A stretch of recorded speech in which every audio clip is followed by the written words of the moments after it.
Bueno, antes de nada, buenas tardes a todos. Lo que habéis venido esta tarde a escuchar esta primera conferencia, espero que de unas cuantas, en las que vamos a tratar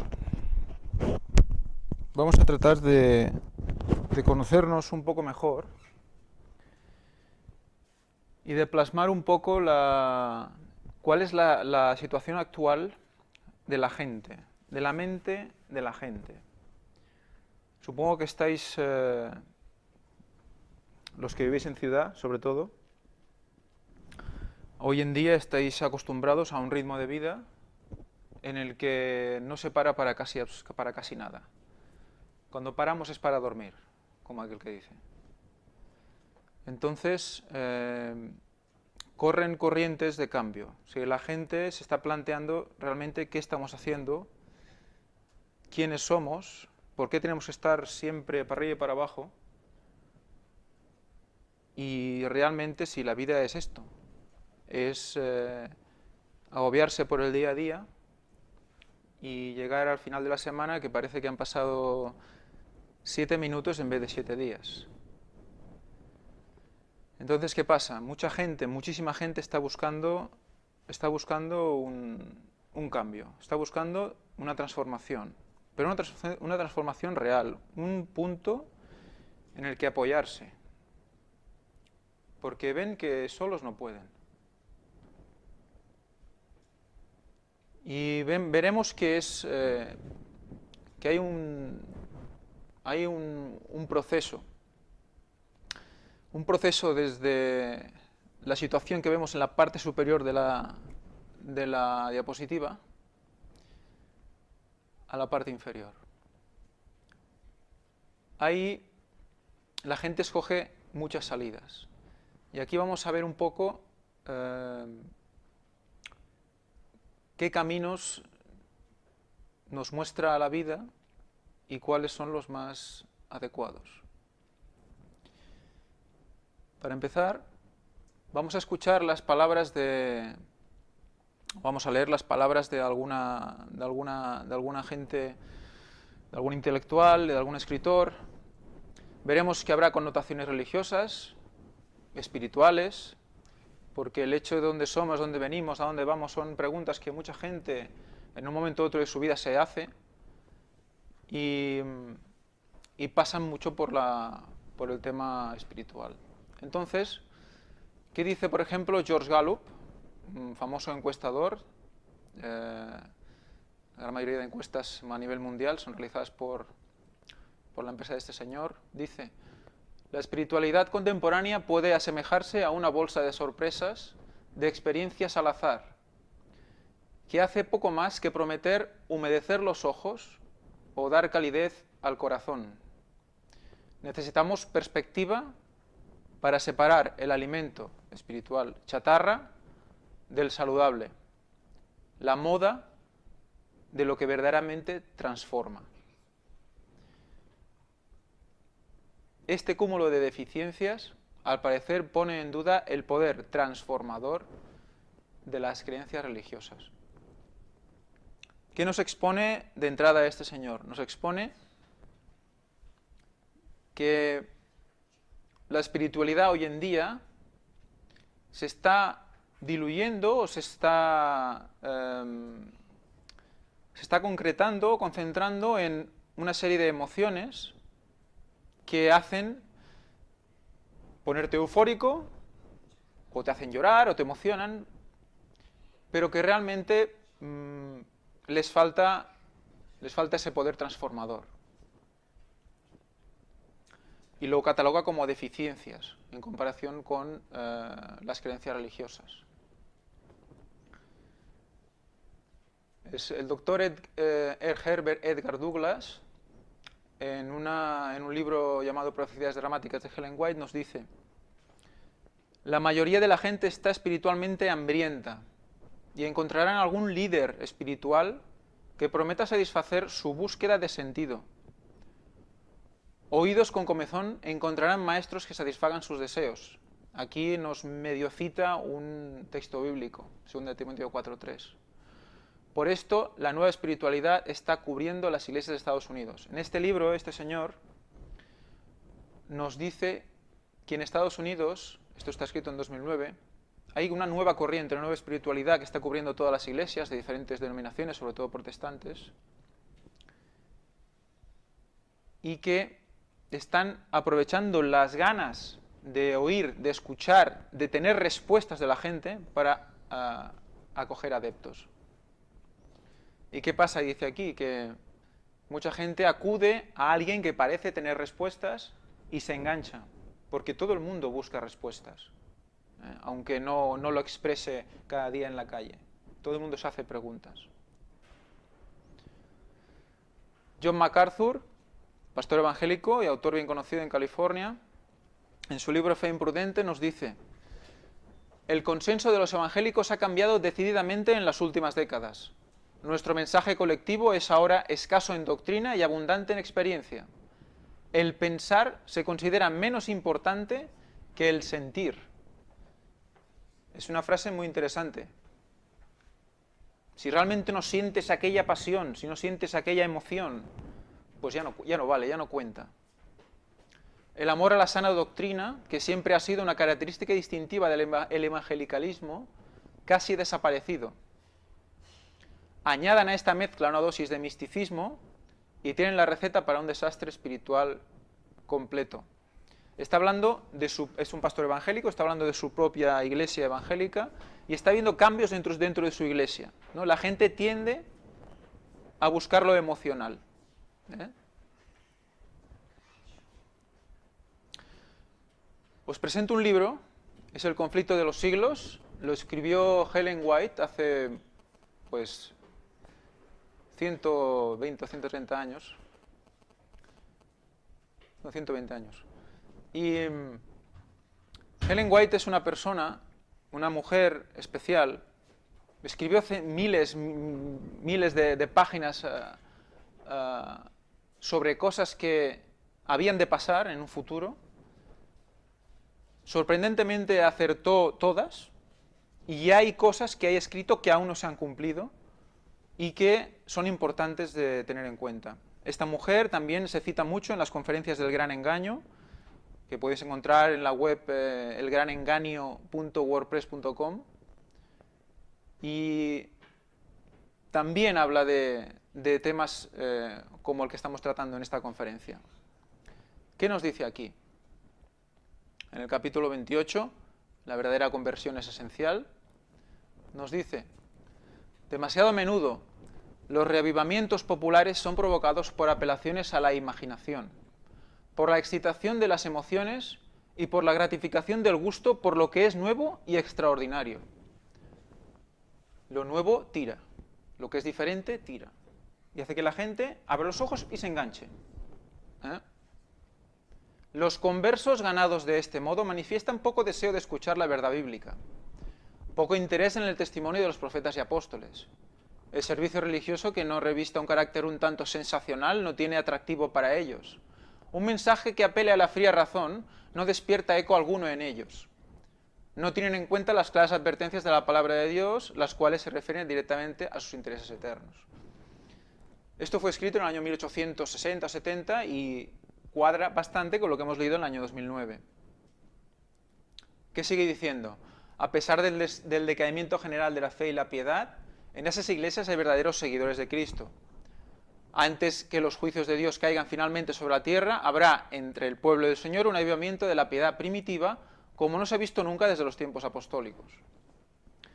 Está preveyendo un reavivamiento, diferente de lo que sería un sensacionalismo. El Espíritu y el poder de Dios serán derramados sobre sus hijos, y en ese tiempo muchos se separarán de las iglesias en las cuales el amor por este mundo ha suplantado al amor por Dios y a su palabra. Muchos, tanto ministros como laicos, aceptarán gustosamente esas grandes verdades que Dios ha hecho proclamar en este tiempo con el fin de preparar un pueblo para la segunda venida del Señor. El enemigo de las almas desea impedir esta obra, y antes que llegue el tiempo para que se produzca tal movimiento, tratará de evitarlo introduciendo una falsa imitación. Quedaros con este concepto, falsa imitación. ¿vale? Más adelante, mucho más adelante, lo volveremos a retomar. Un poco estamos ahora entrando en antecedentes, para poder entender mejor el ciclo de conferencias. Hará parecer como que la bendición especial de Dios es derramada sobre las iglesias que puede colocar bajo su poder seductor. Allí se manifestará lo que se considerará como un gran interés por lo religioso. Se empezará, ya ha empezado ya, como hemos visto en las conferencias del Gran Engaño, los que os recomiendo que por favor las veáis. Hemos visto cómo ya se empieza a retomar el interés por lo religioso, incluso por la fase política. Multitudes se alegrarán de que Dios esté obrando maravillosamente en su favor, cuando en realidad la obra provendrá de otro espíritu. ¿Cuál? Bajo un disfraz religioso, Satanás tratará de extender su influencia sobre el mundo cristiano. Aquí Ellen White nos da el punto de vista cristiano de este tema. Edward Edgar Douglas nos vuelve a decir, dice, sin verdades absolutas ante las cuales inclinarse, todo lo que queda al mundo, todo lo que le queda al mundo hoy es una apelación a las emociones. ¿Qué pasa entonces? Si nos dejamos llevar por las emociones, si nos dejamos llevar por los impulsos, todo entra en nuestro cerebro. Cuando pasa algo delante, lo seguimos. Cuando algo nos triste, nos deprime. Cuando algo nos alegra, todos estamos muy contentos. Estamos arriba y estamos abajo. Vamos, somos parte de la marea de este mundo. ¿Vale? Somos esclavos de los sentidos y del mundo. Todo nos influye, somos engañados con facilidad. Y nos damos cuenta que no estamos dentro. Pero, ¿cuál será entonces o cuál debe ser nuestra intención delante de todo esto? ¿Cuál debe ser nuestra actitud para no dejarnos llevar de esta manera? Pues filtrar. Apoyarnos en una verdad absoluta. Buscar entre los estímulos que perciben nuestros sentidos y retener lo bueno. O sea, esto es lo que vamos a intentar. Este esquema me gustaría que os quedara en la cabeza porque es lo que vamos... Es un esquema que en cada momento de estas conferencias nos va a recordar y nos va a hacer ver y a entender mejor todos los conceptos.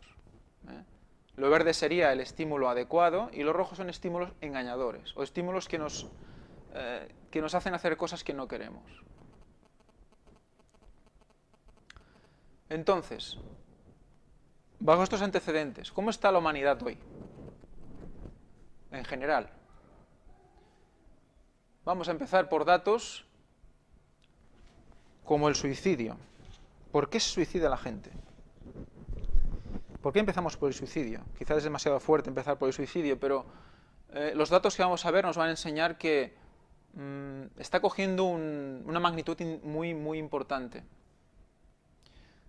¿Qué nos dice este artículo de La Vanguardia del 6 de abril del 2011? Más trastornos mentales. El suicidio nueva primera causa externa de muerte en España. Los grupos de enfermedades causantes del fallecimiento que más aumentaron respecto al año 2007 fueron los trastornos mentales y del comportamiento, que subieron un 4,6% y causaron la muerte de 12.879 personas. Dentro de este grupo, el INE, que debe ser el Instituto Nacional de Estadística, destaca la incidencia de las demencias, que provocaron muerte de 11.973 personas, de las cuales el 68,2% eran mujeres. El año pasado se incrementaron asimismo las enfermedades del sistema nervioso, con un total de 17.432 defunciones, un 4,2% más que el año anterior. Dentro de este grupo destaca la enfermedad de Alzheimer, que causó 10.349 fallecimientos. El 69,64% de ellos correspondieron a mujeres. Iros quedando con las enfermedades que van saliendo, todas dirigidas al sistema nervioso. Nuestro sistema nervioso está empezando a notar efectos. Los hombres se suicidan, las mujeres lo intentan. Bueno, es un artículo que nos habla de, en función de los sexos, quién consigue más suicidios y quién no. En el mundo se suicidan cada día unas 2.700 personas y lo intentan otras 54.000. Al menos esas son las estimaciones de la Organización Mundial de la Salud, a partir de las cifras oficiales recogidas en los 5 continentes y que no incluyen África ni algunos países asiáticos. O sea que esta cantidad podría variar bastante. Lo que nadie discute es que el suicidio es la primera causa de muerte violenta y que esas cifras superan a la suma de las víctimas mortales de todas las guerras. O sea que, ¿cómo estamos? ¿Cómo están nuestras mentes? ¿Qué está pasando? Y los homicidios que se producen en el planeta, o sea, la suma de los mortales de todas las guerras y los homicidios que se producen en el planeta. Se trata de un fenómeno que aumenta año tras año y ese motivo ha llevado a la OMS a estimar que en 2020 habrá aumentado un 50%,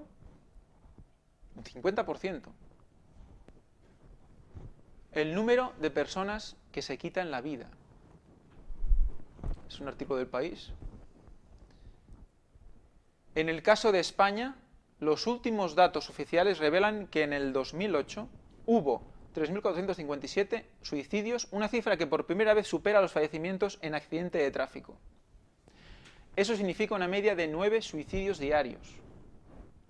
Llama la atención que de ese total el 77,4 fueron hombres. Aquí en España se suicidan más los hombres.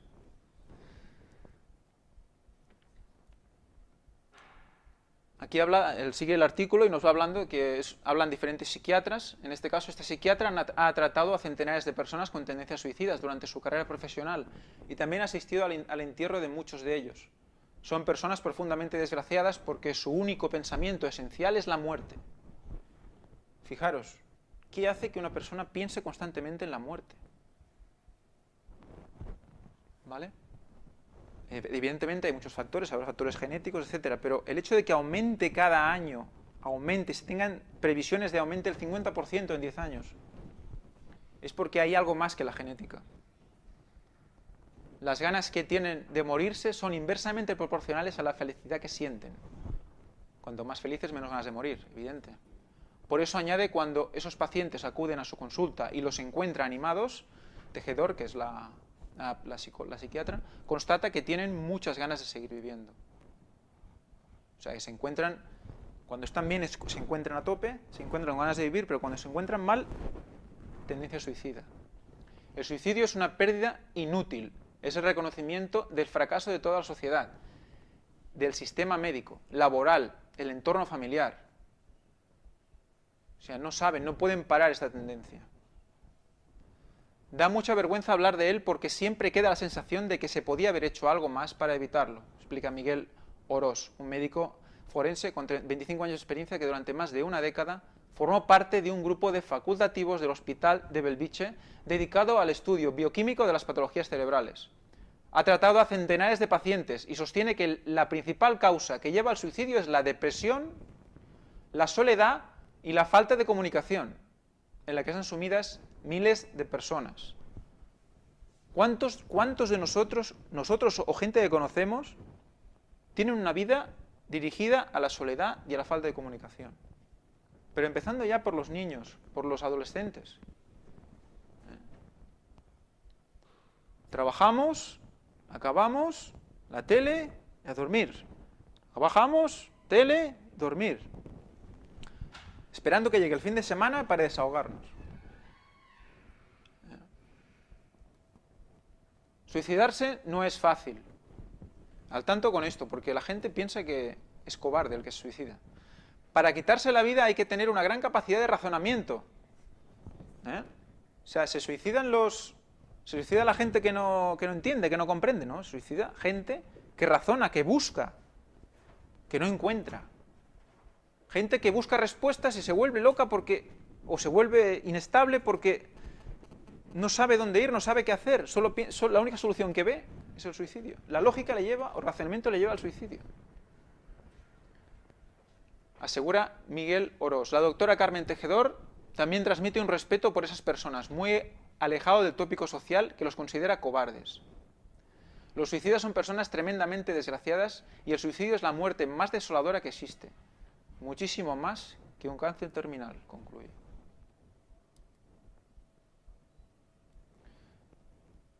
Uno de cada 4 suicidios que se producen en el mundo lo protagonizan menores de 25 años. Los jóvenes, el 25% de los suicidios es de los jóvenes, menores de 25 años. ¿Qué están aprendiendo? ¿Qué legado les estamos dando? ¿Qué está pasando para que uno de cada 4 se suiciden o intenten suicidarse. Perdón, de los suicidios 1 de cada 4 es de menores, no que de cada 4 jóvenes se suiciden, sino que de los suicidios 1 de cada 4 suicidios de jóvenes. Me cuesta mucho más entender que un chaval de 15 años se quite la vida por un desengaño amoroso que no un anciano que vive solo, explica Jiménez. Aunque la doctora Tejedor recuerda que las tormentas emocionales en la adolescencia son mucho peores que las de la vejez, porque además existe mayor consumo de sustancias tóxicas. ¿Qué joven de hoy en día no ha probado sustancias tóxicas de algún tipo? ¿Legales o ilegales? Lo que rechaza de plano la psiquiatra es ese manto de silencio de los medios con el tema. Nadie se cree eso del efecto llamada. Decir que no se habla para no provocar más víctimas no tiene sentido, asegura. ¿Cuántos de vosotros conocéis estos datos? A mí me sorprendieron, yo no conocía estos datos. No se habla en los medios de comunicación, porque creen que si se habla de esto la gente tiende a suicidarse más. Cuando yo creo que entendiéndolo...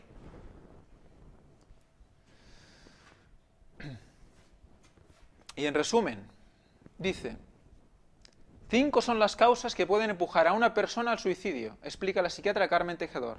La más frecuente es sufrir un trastorno mental por depresión, esquizofrenia o adicción a las drogas. Quedaros con estas dolencias, con estas enfermedades. Hemos visto Alzheimer, sale la depresión de nuevo, la esquizofrenia y adicción a las drogas. Le sigue el tener pensamientos suicidas o haberlo intentado. Y el tercer motivo es padecer una enfermedad dolorosa o crónica.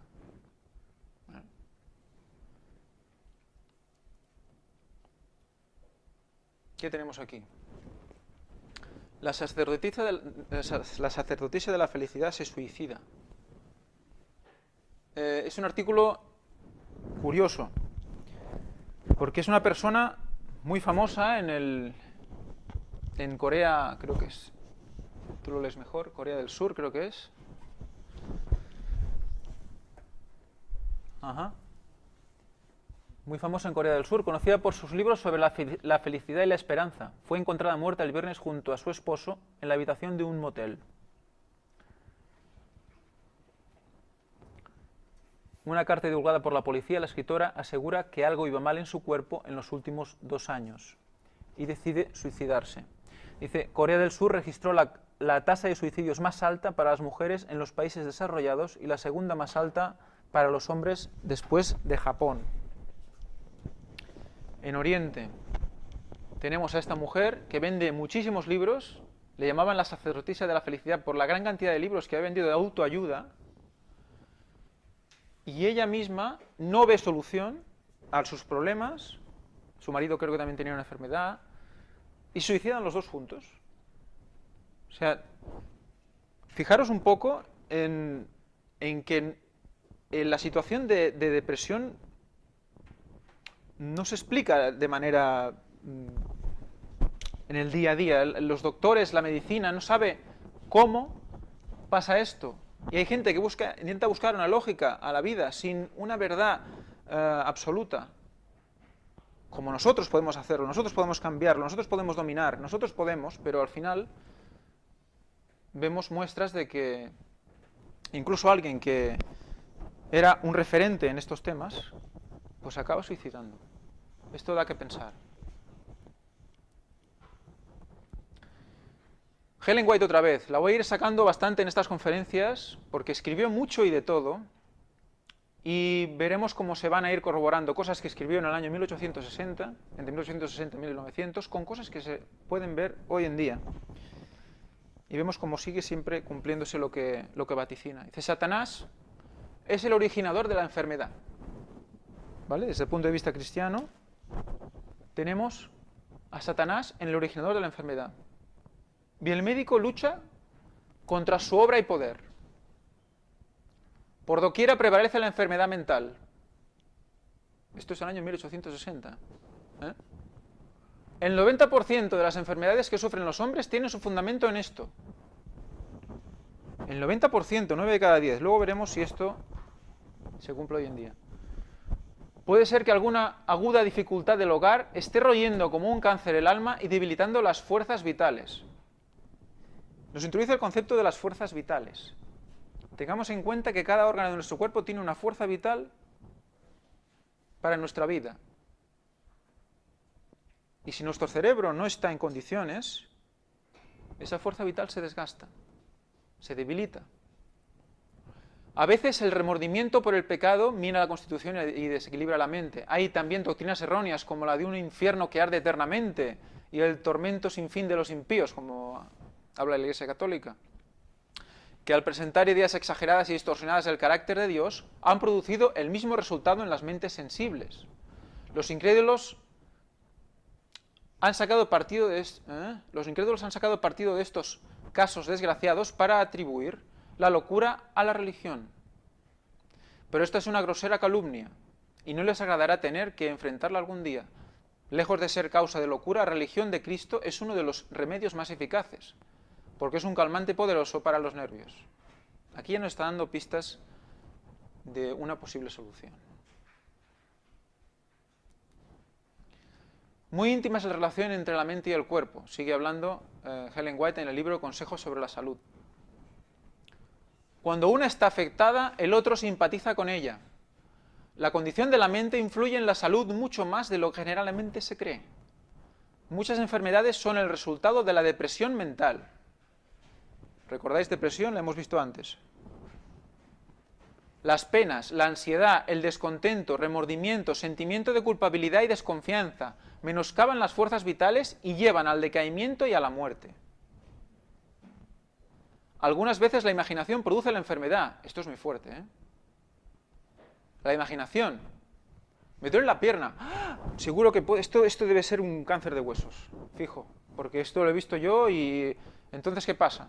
Empiezas a mentalmente prepararte para un cáncer de huesos y no, quizás es simplemente un dolor, ¿no? ¿Qué va a pasar?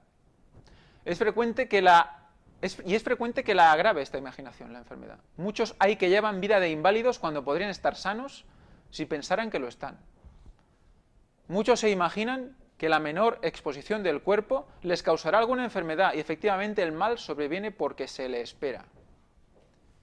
¿Vale? La gente, en un mundo lleno de riesgos, de inseguridad, cualquier cosa que le sucede es una montaña. Y siempre estamos pensando, a ver, por si pasa esto, por si pasa lo otro, no voy a tomar esto por si pasa aquello, por si pasa lo otro, me voy a proteger para esto, para lo otro. Y cuando se le espera, sobreviene. Muchos mueren de enfermedades cuya causa es puramente imaginaria. 1860. ¿Y qué nos dice este libro escrito en 1982 al respecto? Un libro que recomiendo a mucha gente, bueno, lo recomiendo a todos, pero es un libro que es difícil de encontrar, solo en bibliotecas especializadas y creo que ya no está descatalogado. Fuerzas superiores que actúan en la vida humana. Fernando Chaik, 1982, doctor en Filosofía y Letras por la Universidad Nacional de Buenos Aires. ¿Qué nos dice en 1982? Vivimos en un mundo enfermo. Es cada día mayor la cantidad de dolencias de todo orden que aflige a los hombres. Pero lo alarmante es que el mayor número de las enfermedades que agobian a la humanidad no son exclusivas o fundamentalmente orgánicas, sino llamadas funcionales. Es decir, aquellas que no reconocen como causa ninguna lesión comprobable, sino que responden básicamente a los problemas internos del alma o a las tensiones de la vida moderna. O sea, no somos conscientes de lo que nuestra manera de vivir, de cómo repercute esto en nuestra mente y nuestro cuerpo. No somos conscientes. Y nos damos más caña. Nos tomamos un café y seguimos. No hace falta dormir. Los hombres soportan un peso de dolor y ansiedad que se traduce en las más diversas y raras manifestaciones patológicas. De cada 10 enfermos, 6 o 7 padecen trastornos de carácter funcional. Ellen White decía 9. Lo estamos acercando. Estamos en 1982. En ellos, los factores emocionales, las situaciones angustiosas en que se debaten, constituyen la génesis de su mal. Y en los restantes 3 o 4 pacientes de esos 10, que soportan dolencias orgánicas, esas mismas causas psíquicas pueden ser también un importante factor que contribuye a la producción de su mal. O sea, que lleva aumentando. Sí, son 6 o 7 que totalmente, pero en el resto influye en un tanto por ciento elevado.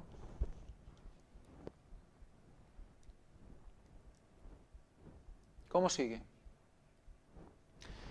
Si quisiéramos poner un ejemplo de todas las manifestaciones somáticas debidas a factores psíquicos, a cargo del doctor Spiteri, podríamos escribir un grueso volumen, pues se da la cifra del 70% de enfermedades en las que hay participación, gran participación psíquica.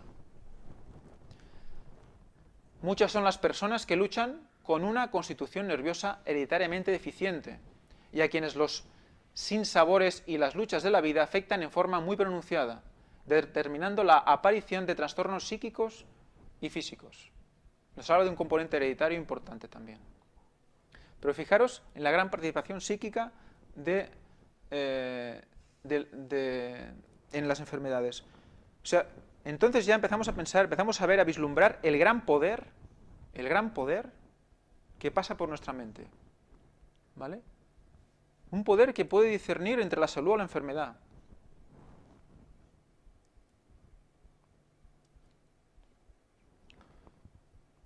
Cualquier clase de frustración mantenida, comenta el autor ya mencionado, Spiteri, puede dar origen a síntomas somáticos, y no solo las frustraciones, sino todo tipo de conflictos no solucionados. Una cosa que tienes en tu cabeza con alguien y no la solucionas, y sabes que te va comiendo, cada vez que lo ves te acuerdas, cada vez que lo ves te acuerdas, eso te va comiendo. Puede producir localizaciones corporales, se puede somatizar en una parte de tu cuerpo. Esas localizaciones abarcan la más amplia gama de los trastornos físicos, desde los más leves hasta los más serios y rebeldes. Entre ellos figuran sensación de fatiga y falta de energía física, dolores en diversas partes del cuerpo, desórdenes digestivos, estreñimiento, insomnio, dolores de cabeza, visión borrosa, irregularidades menstruales, pérdida de apetito, enfermedades de la piel, eczema, acné, dermatitis tal, eneuresis, pérdida involuntaria nocturna de orina, agotamiento, úlceras de estómago o duodeno, asma, trastornos cardíacos, palpitaciones, arritmias e hipertensión arterial. ¿Quién de que conocéis no ha sufrido alguna vez algo de esto? ¿Quién? Es una gran cantidad y un amplio abanico de posibilidades de enfermedades que nosotros quizás no asociamos a que nuestro cerebro está estresado.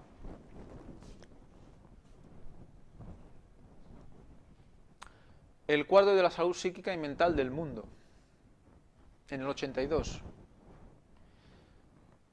Pero esta época nuestra, de características tan peculiares, ofrece además otra particularidad. No solo las enfermedades somáticas aumentan día a día, como síntoma inequívoco del desasosiego y la zozobra del hombre, sino que la modalidad más trágica de los desajustes orgánicos es, a saber, las enfermedades mentales. Afligen a una alarmante proporción de la humanidad, particularmente en los ambientes más evolucionados.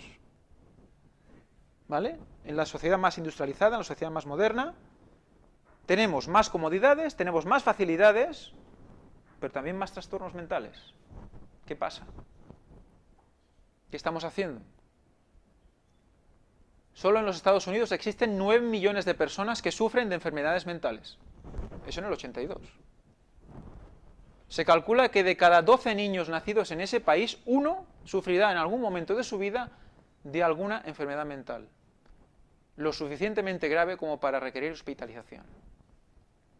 Naturalmente que el número de los que sufren trastornos mentales menos graves es mucho mayor. Estados Unidos. Los pacientes internados en los hospitales psiquiátricos de la gran nación representan el 50% de los enfermos de todos los hospitales del país. Esta es la estadística que apareció en el correo, publicación de la UNESCO en mayo del 59. Mira, esto es del 59, o sea que imaginaros ahora. En el 59. Imaginaros la industrialización, lo que ha cambiado hasta ahora. Hoy seguramente las cifras serían más alarmantes. Si estoy hablando del 82 serían más alarmantes, imaginaros ahora. Pero luego veremos los datos. Por esa razón se ha instituido recientemente el Año Mundial de la Salud Mental, que no se limita al año calendario, sino que dio comienzo a una campaña permanente de carácter internacional para propagar los principios que gobiernan el desarrollo sano y normal del cuerpo y la mente, en su íntima relación recíproca. se ha asumido. Y ahora me diréis, ¿por qué voy a hacer esta pregunta? ¿Qué relación tiene esto con el hipnotismo? Os introduzco el hipnotismo como una pincelada, pero más adelante, en la siguiente conferencia quizás, hablaremos de por qué hablo del hipnotismo. Pero bueno, seguimos un momento. ¿Qué relación tiene todo esto con el hipnotismo? Mucha. Indiscutiblemente que la razón por la cual la hipnosis haya en estos días una difusión tan amplia y una acogida cada vez mayor de parte de profesionales y enfermos es que esta técnica se presenta como una respuesta a la angustia del hombre, como un remedio a sus dolores morales y físicos, como un bálsamo para mitigar sus heridas. ¿Cuántos de vosotros no habéis visto algún anuncio por la calle de que deja de fumar con hipnosis, si tienes algún problema personal llámame y te hipnotizaré por teléfono y cosas de estas? Es evidente que la medicina tradicional carece de recursos para combatir las causas primarias que producen las enfermedades humanas. O sea, tú cuando vas al médico, tienes una dolencia, tienes un problema, ¿qué te da? Una pastilla, te da algo. ¿Para qué? Para ese síntoma. Pero la causa primaria, el por qué te pasa esto, pocas veces se detecta y pocas veces se busca. Nos tomamos eso, seguimos tirando, cuando volvemos a caer volvemos a ir al médico.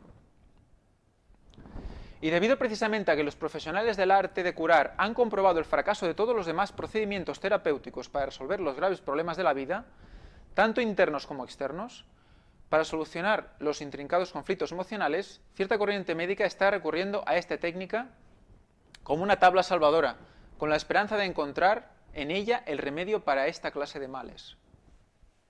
¿Vale? La hipnosis, no hay que poner productos, no hay que poner nada.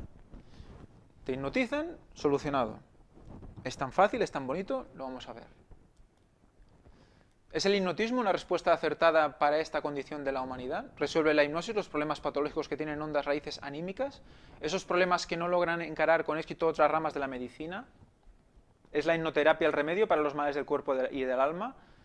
Estas son las preguntas que tendremos que responder en capítulos siguientes.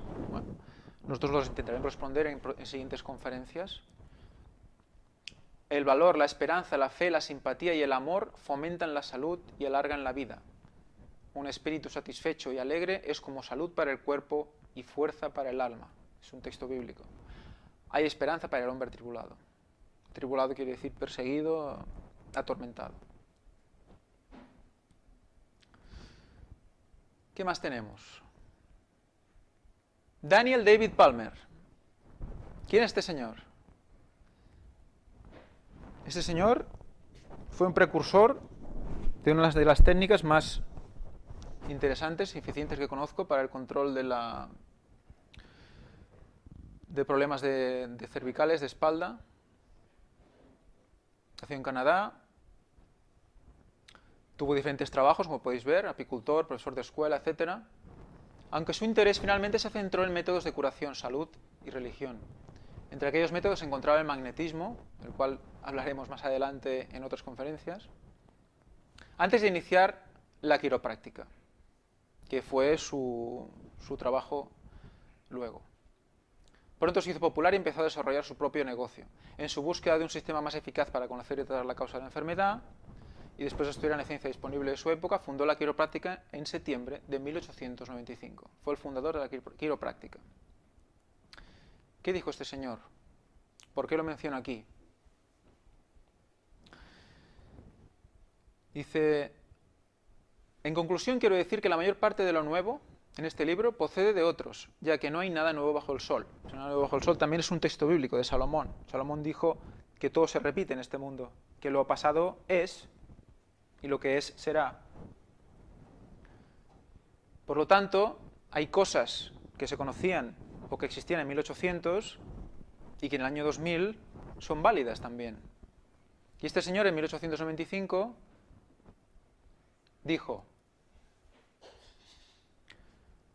las causas que determinan la enfermedad son traumatismo, veneno, intoxicación y autosugestión. Autosugestión. O sea, que nosotros mismos. Aquí volvemos a recordar los textos de Ellen White, en el que hablaba de las enfermedades, de cómo la mente propiciaba la enfermedad en muchos casos. Y el texto también de aquel libro de 1982.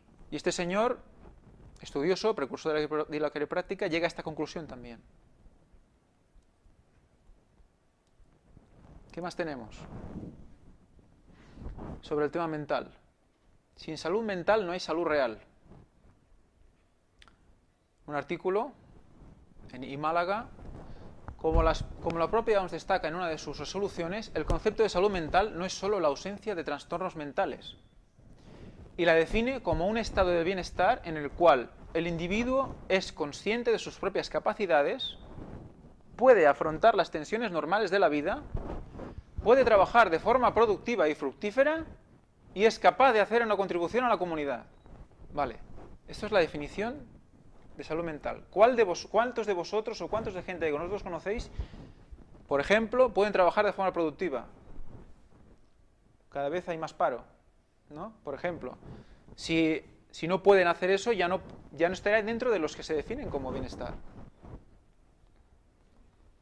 Conscientes de sus propias capacidades, pueden afrontar las tensiones normales de la vida. Hay mucha gente que le es muy duro levantarse por la mañana, ¿vale? Este es el concepto de salud mental que la OMS nos marca. Por lo tanto, ¿cuánta gente habrá de aquí a 20 años más, tal y como está el tema de la crisis mundial, que van a entrar dentro de esta definición? Yo creo que muchos. Y es capaz de hacer una contribución a su comunidad. A principios de este siglo, en el año 2001, esta organización internacional aportaba datos escalofriantes sobre el estado de la salud mental del mundo. 450 millones de personas padecían en aquel momento un trastorno mental o neurológico. En el 2001. 450 millones.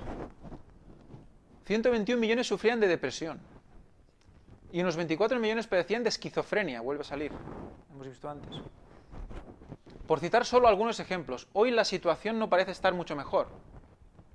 A punto de concluir la primera década de nuestro siglo, al menos un 20% de la población mundial sufre alguna enfermedad mental. Un 20%. En España, y según datos de la Sociedad Española de Psiquiatría, alrededor de 500.000 de personas padecen algún tipo de trastorno mental grave. La depresión afecta a casi 4 millones de personas, aproximadamente un 10% de la población, y se espera al menos un 15% de la población que puede haberse afectado por este trastorno en las próximas 2 décadas. La salud mental sigue siendo, a pesar de los avances de todo tipo realizados en el tratamiento de las enfermedades mentales, uno de los eslabones débiles de la cadena asistencial a nivel internacional. No saben cómo afrontar esto. Otro artículo. La OMS, Organización Mundial de la Salud, nos dice: una cuarta parte de la población mundial sufre trastornos mentales en algún momento de su vida. Se calcula que una cuarta parte de la población mundial sufre trastornos mentales en algún momento de su vida.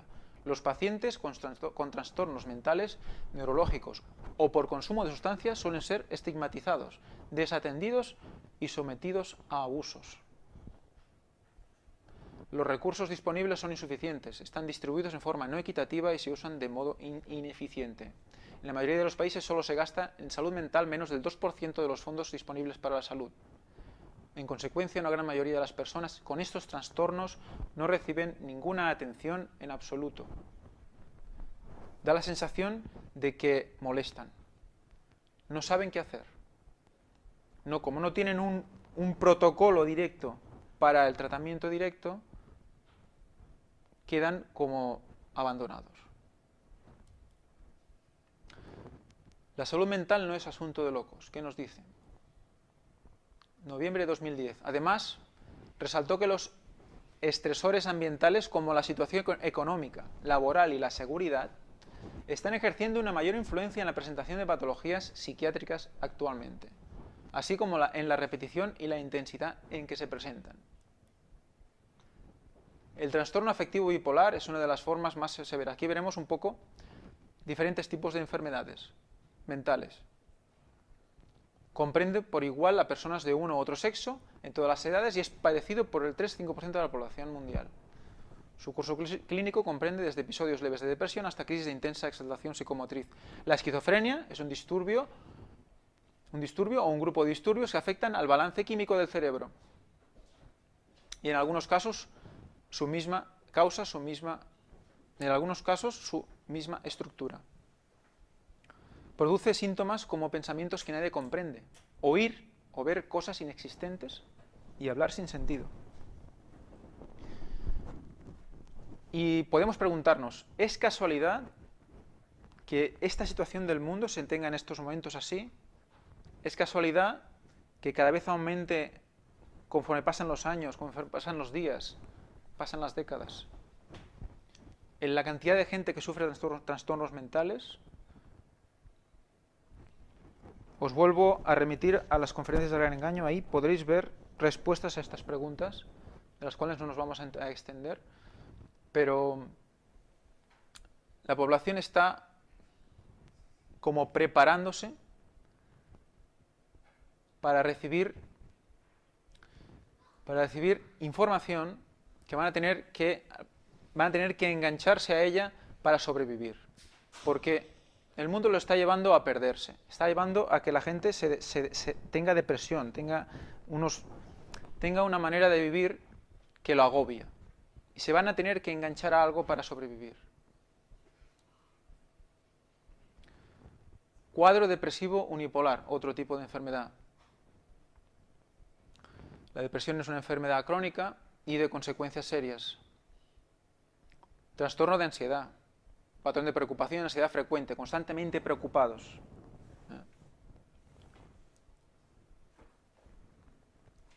Otra previsión de aumento de las enfermedades mentales y neurológicas de la OMS. Las enfermedades mentales y neurológicas serán la lacra del siglo XXI. Ellos mismos ya están poniéndonos en situación. En el siglo XXI va a ser el tema a abordar.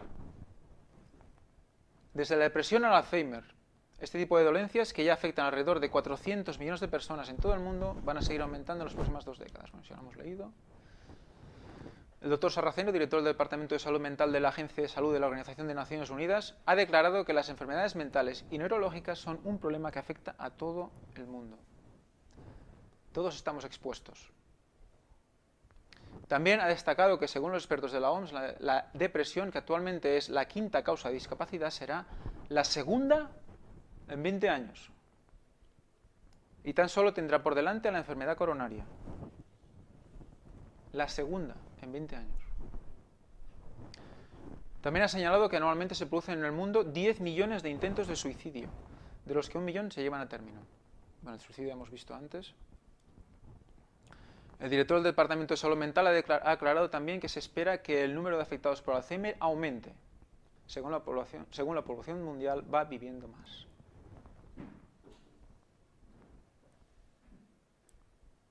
Bueno, son datos que se van repitiendo. Y aquí nos hacen un pequeño resumen de lo que las diferentes causas y patologías. Sarraceno, que es el doctor que explica, insistió en que las enfermedades mentales pueden ser diagnosticadas y curadas antes de que sea tarde, y en la mitad de los casos con tratamientos que no son caros, pero a pesar de las posibilidades, la depresión, el alcoholismo, los problemas afectivos bipolares, psicosis maníaco-depresiva, la esquizofrenia y los problemas obsesivos compulsivos figuraban en 1990 entre las 10 principales causas de invalidez en el mundo. Durante el año pasado se calculó que hubo una muerte por suicidio cada 40 segundos. Y aquí he recogido un poco todos los datos que hemos visto hasta ahora en los diferentes artículos y otros que no he sacado porque se repetían. Del 2001 al 2010. Población mundial en millones de habitantes. 2001, 6.100. 2010, 6.866 millones. Población mundial con enfermedades mentales. En 2001, 450 millones. En 2010, 1.300 millones. Os he puesto un asterisco, ¿por qué? Son informaciones extraídas de la OMS en artículos anteriores. En otros artículos se aportaban datos de alrededor de un 12%, aunque parece que solo se refería a los casos diagnosticados y no a una estimación respecto a la población mundial. Si se trabajara a partir del dato del 12%, el aumento rondaría una nada despreciable 35% respecto del 2001. O sea que el aumento sería entre un 35 y un 300%. Pero solo con un 35% yo creo que ya de unido en 10 años.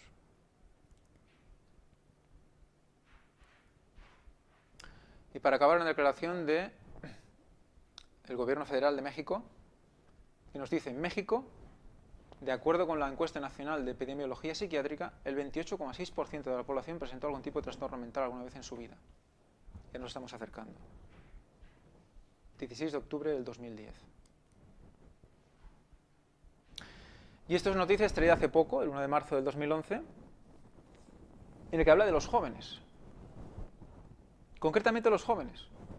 Un 20% de los adolescentes a nivel mundial tiene algún problema de salud mental o de comportamiento, según el informe anual Estado Mundial de la Infancia de UNICEF, presentado este viernes.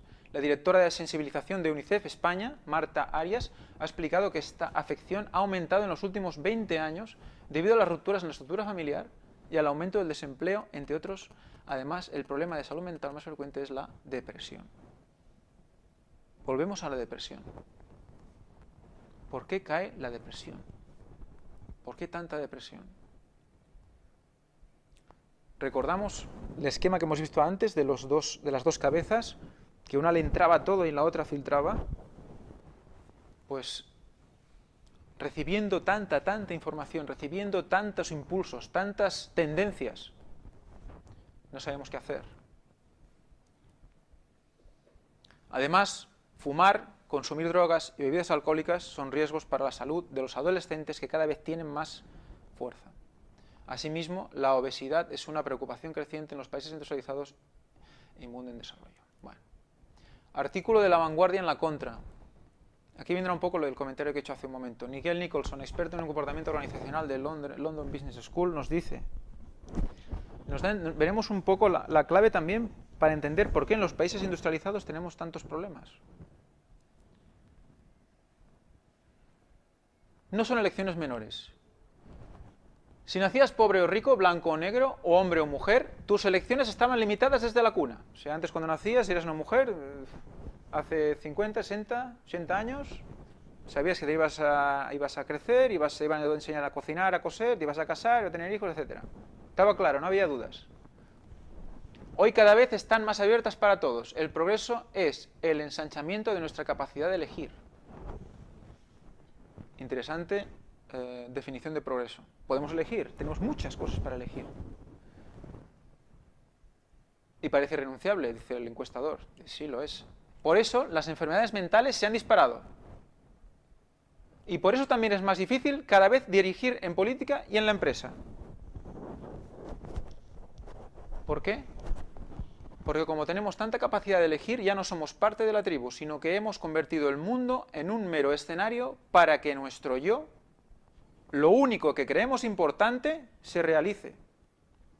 ¿Qué le importa a la gente? Yo tengo que subir, yo tengo que comer, yo tengo que trabajar, yo tengo que ganar dinero, yo tengo que. ¿Cómo? Con muchas cosas que tengo delante, elegirlas, yo tengo que elegir, yo. Apoyarse en el yo como única solución para los problemas nos lleva a esto. De ahí que, y esa es mi especialidad, el cinismo, la pasividad sean las actitudes habituales en las organizaciones humanas de nuestros días, empezando por los líderes.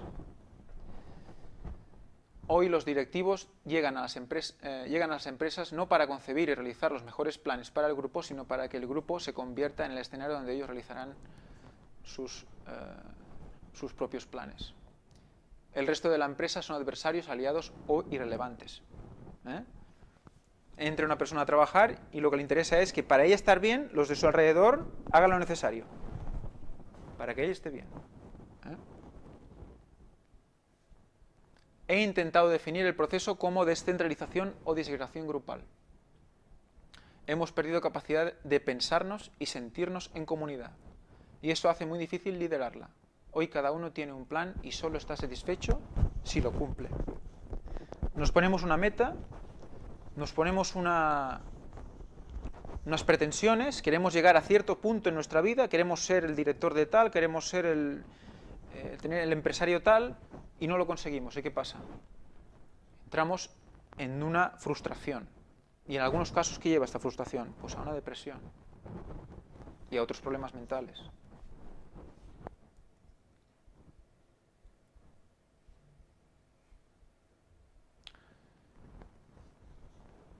Otro libro de Ellen White, en la que nos habla de cómo podemos ir un poco capeando el temporal.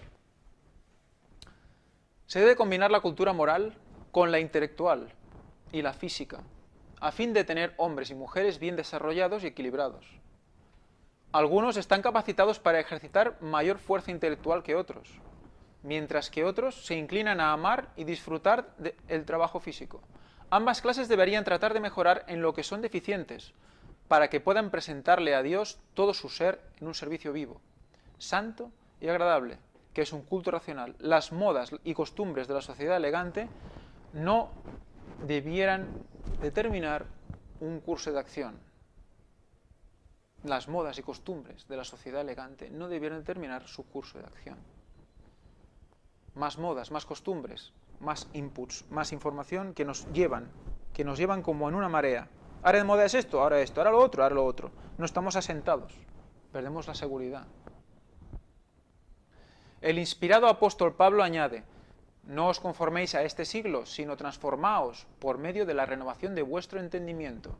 Aquí nos empieza a dar pistas de la verdadera transformación. ¿En qué consiste? Para que comprobéis cuál será la buena voluntad de Dios, agradable y perfecta. Las mentes de los hombres que piensan trabajan demasiado. Frecuentemente usan en forma pródiga sus facultades mentales, mientras que hay otra clase cuyo blanco más elevado es en la vida es el trabajo físico. Esta última clase no ejercita la mente, ejercita sus músculos, mientras que sus cerebros son privados de fuerza intelectual. Así como las mentes de los hombres intelectuales trabajan intensamente, mientras que sus cuerpos son despojados de la fuerza y vigor por su descuido en ejecutar los músculos. Aquellos que están contentos con dedicar sus vidas al trabajo físico y dejan a otros que piensen para ellos. Yo me dedico a esto y otros ya se encargarán de pensar mi bienestar, de pensar mi... Mientras ellos simplemente ejecutan lo que otros cerebros han planeado, tendrán fuerza muscular pero intelectos débiles. Fijaros cómo constantemente nos está metiendo en un equilibrio cuerpo-mente. Su influencia para el bien es pequeña en comparación con lo que podría ser si usaran sus cerebros al igual que sus músculos. Esta clase cae más rápidamente si es atacada por la enfermedad. O sea, que tenemos que utilizar nuestro cerebro. Los que utilizan más sus músculos que su cerebro caen más rápidamente en la enfermedad. Interesante. Voy a correr, voy a hacer ejercicio, voy a pum pum pum para mantenerme en forma, pero descuidamos la mente, enfermamos más fácilmente que los que hacen lo contrario. El sistema es vigorizado por la fuerza eléctrica del cerebro para resistir la enfermedad. O sea, otra pista, el cerebro como fuente de energía. O como distribuidor de energía. De una fuerza eléctrica que hace que todos los órganos de nuestro cuerpo estén en condiciones. Si nuestro cerebro está embotado, no funciona bien y no riega bien el resto del cuerpo. Las personas que poseen buenas facultades físicas debieran educarse tanto para pensar como para actuar, sin depender de otros para que sean sus cerebros. Otro tema, o otro matiz. ¿Qué influye también en nosotros, aparte de lo que vemos, lo que oímos, lo que nos explican, las modas? Pues lo que comemos. Un reciente estudio se llama nutrigenomia, esta nueva ciencia o parte de la genética. Y dice, la alimentación marca nuestro comportamiento. José María Ordovás, bioquímico, 30 del 10 del 2010. Lo que está claro es que la alimentación nos influye, no solo físicamente. Es decir, marca nuestra manera de comportarnos. Es fuerte esta frase. O sea que depende de cómo comas, de cómo te alimentes, tendrás un comportamiento u otro. La alimentación es un método de prevención y debe realizarse durante los primeros años de la vida, antes de la manifestación de la enfermedad. Interesante. Cada dieta depende de la persona, de sus genes. Deberán seguir una dieta apropiada a sus genes. En los estudios que han hecho esta gente, han visto que cada perfil genético requiere unas necesidades concretas. Entonces, ellos lo que proponen es, en un futuro, tener el perfil genético de las personas para que durante su vida se alimenten de una manera concreta en función de su perfil genético. Si necesitan más de una sustancia o de otra, comer más esa sustancia que de otra. Y no todo vale para todos. No para todos es bueno comer una cosa, no para todos es bueno comer otra, para todos no es bueno comer verdura todo el día, ni para otros es bueno comer carne todo el día. Además, también influye psicológicamente que el individuo sepa que la dieta va dirigida a él. O sea, veremos otro factor, el factor psicológico en la alimentación. ¿Vale? O sea que vemos como nuestro cerebro, lo que está alrededor, lo que hacemos con nosotros en nuestra vida, influye directamente en nuestro cerebro, hasta lo que comemos. Así pues, ¿qué nos lleva a esto? Pues a conocer un poco nuestro cerebro. O sea que ahora vamos a hacer un poco de fisiología. Intentaré no ser más pesado que hasta ahora. Y exponeros un poco por encima, porque si tenemos que hablar de cerebro y para hablar con detalle podemos estar aquí 3 semanas. Pero cómo trabajan y cómo funciona el cerebro en ciertos aspectos. Aquí tenemos el compañero cerebro con sus 2 hemisferios y lo presentamos. Peso: el hombre entre 1,35 y 1,5 kilos, mujer 1,25 y 1,4. Somos más cabezones los hombres, ¿no? Ya lo dicen. Volumen aproximado 1260 centímetros cúbicos, mujer 1130. Tamaño 3 veces mayor que de cualquier mamífero de igual masa corporal. O sea que en proporción tenemos el cerebro 3 veces mayor. ¿Qué funciones hace el cerebro? Pues imaginaros, centro de control del sistema nervioso, coordinador de todas las funciones corporales, tanto de las acciones voluntarias como de los procesos involuntarios e inconscientes. O inconscientes, hay un error aquí. Coordina la secreción de hormonas, centro de la memoria, almacén de sentidos y sensaciones, o sea, se nos guardan. Alberga la inteligencia, la voluntad, la moral y la espiritualidad. Se le atribuyen poderes sugestivos y telepáticos, influenciable por las emociones, en relación estrecha con el cuerpo y su salud, gestor del lenguaje, la intuición y el razonamiento, y un largo etcétera, constituyendo su funcionamiento aún hoy en día, un misterio para los científicos en muchas de las áreas de estudio.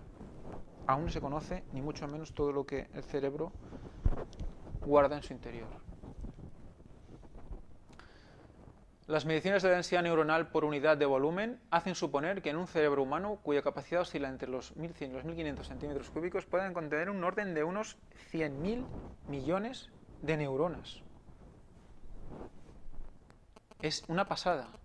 Cada una de las cuales se interconecta con otras con un número de sinapsis. Sinapsis es la unión entre neuronas en el momento de pasar la información, que va de varios centenares a más de 20.000.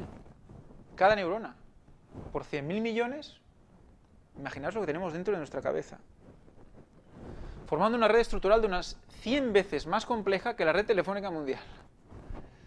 Por otro lado, se han registrado densidades más bajas, las cuales hacen suponer un recuento neuronal de unos 86.000 millones. Bueno, este es el cerebro. Aquí vemos algunas partes, un poco solo para que os hagáis una idea. Quedaros un poco, porque vamos a entrar sobre todo en lo que es el hipotálamo. Esta parte de aquí. Y la glándula pineal. Estos serían neuronas interconectadas, ¿vale? ¿De acuerdo? El axón, la parte más larga, se interconecta con el resto de la neurona y hace, pues, las cadenas de neuronas. Y la sinapsis, que es el paso de información, se da en estos puntos de conexión entre una neurona y otra. Aquí vemos un detalle de la sinapsis. Estos son los neurotransmisores, estas bolitas pequeñitas que están aquí abajo, son los que pasan información a la otra neurona que está esperando. Y eso se produce pues, a una velocidad que os podéis imaginar. Vamos a concentrarnos en el hipotálamo. ¿Por qué nos concentramos en el hipotálamo? Va a tener mucho que ver con todo lo que hemos visto anteriormente. Vamos a ver por qué es tan importante el hipotálamo. Aquí a la derecha podéis ver todas las partes de las que está compuesto el hipotálamo. No vamos a estudiarlas y vamos a leerlas. No sé ni si leerlas todas, pero son todas estas. Aquí veis todos los cuerpos del hipotálamo, cada uno especializado en una. Cada una de estas redonditas de color gris son puntos del hipotálamo especializados en cada una de las funciones corporales.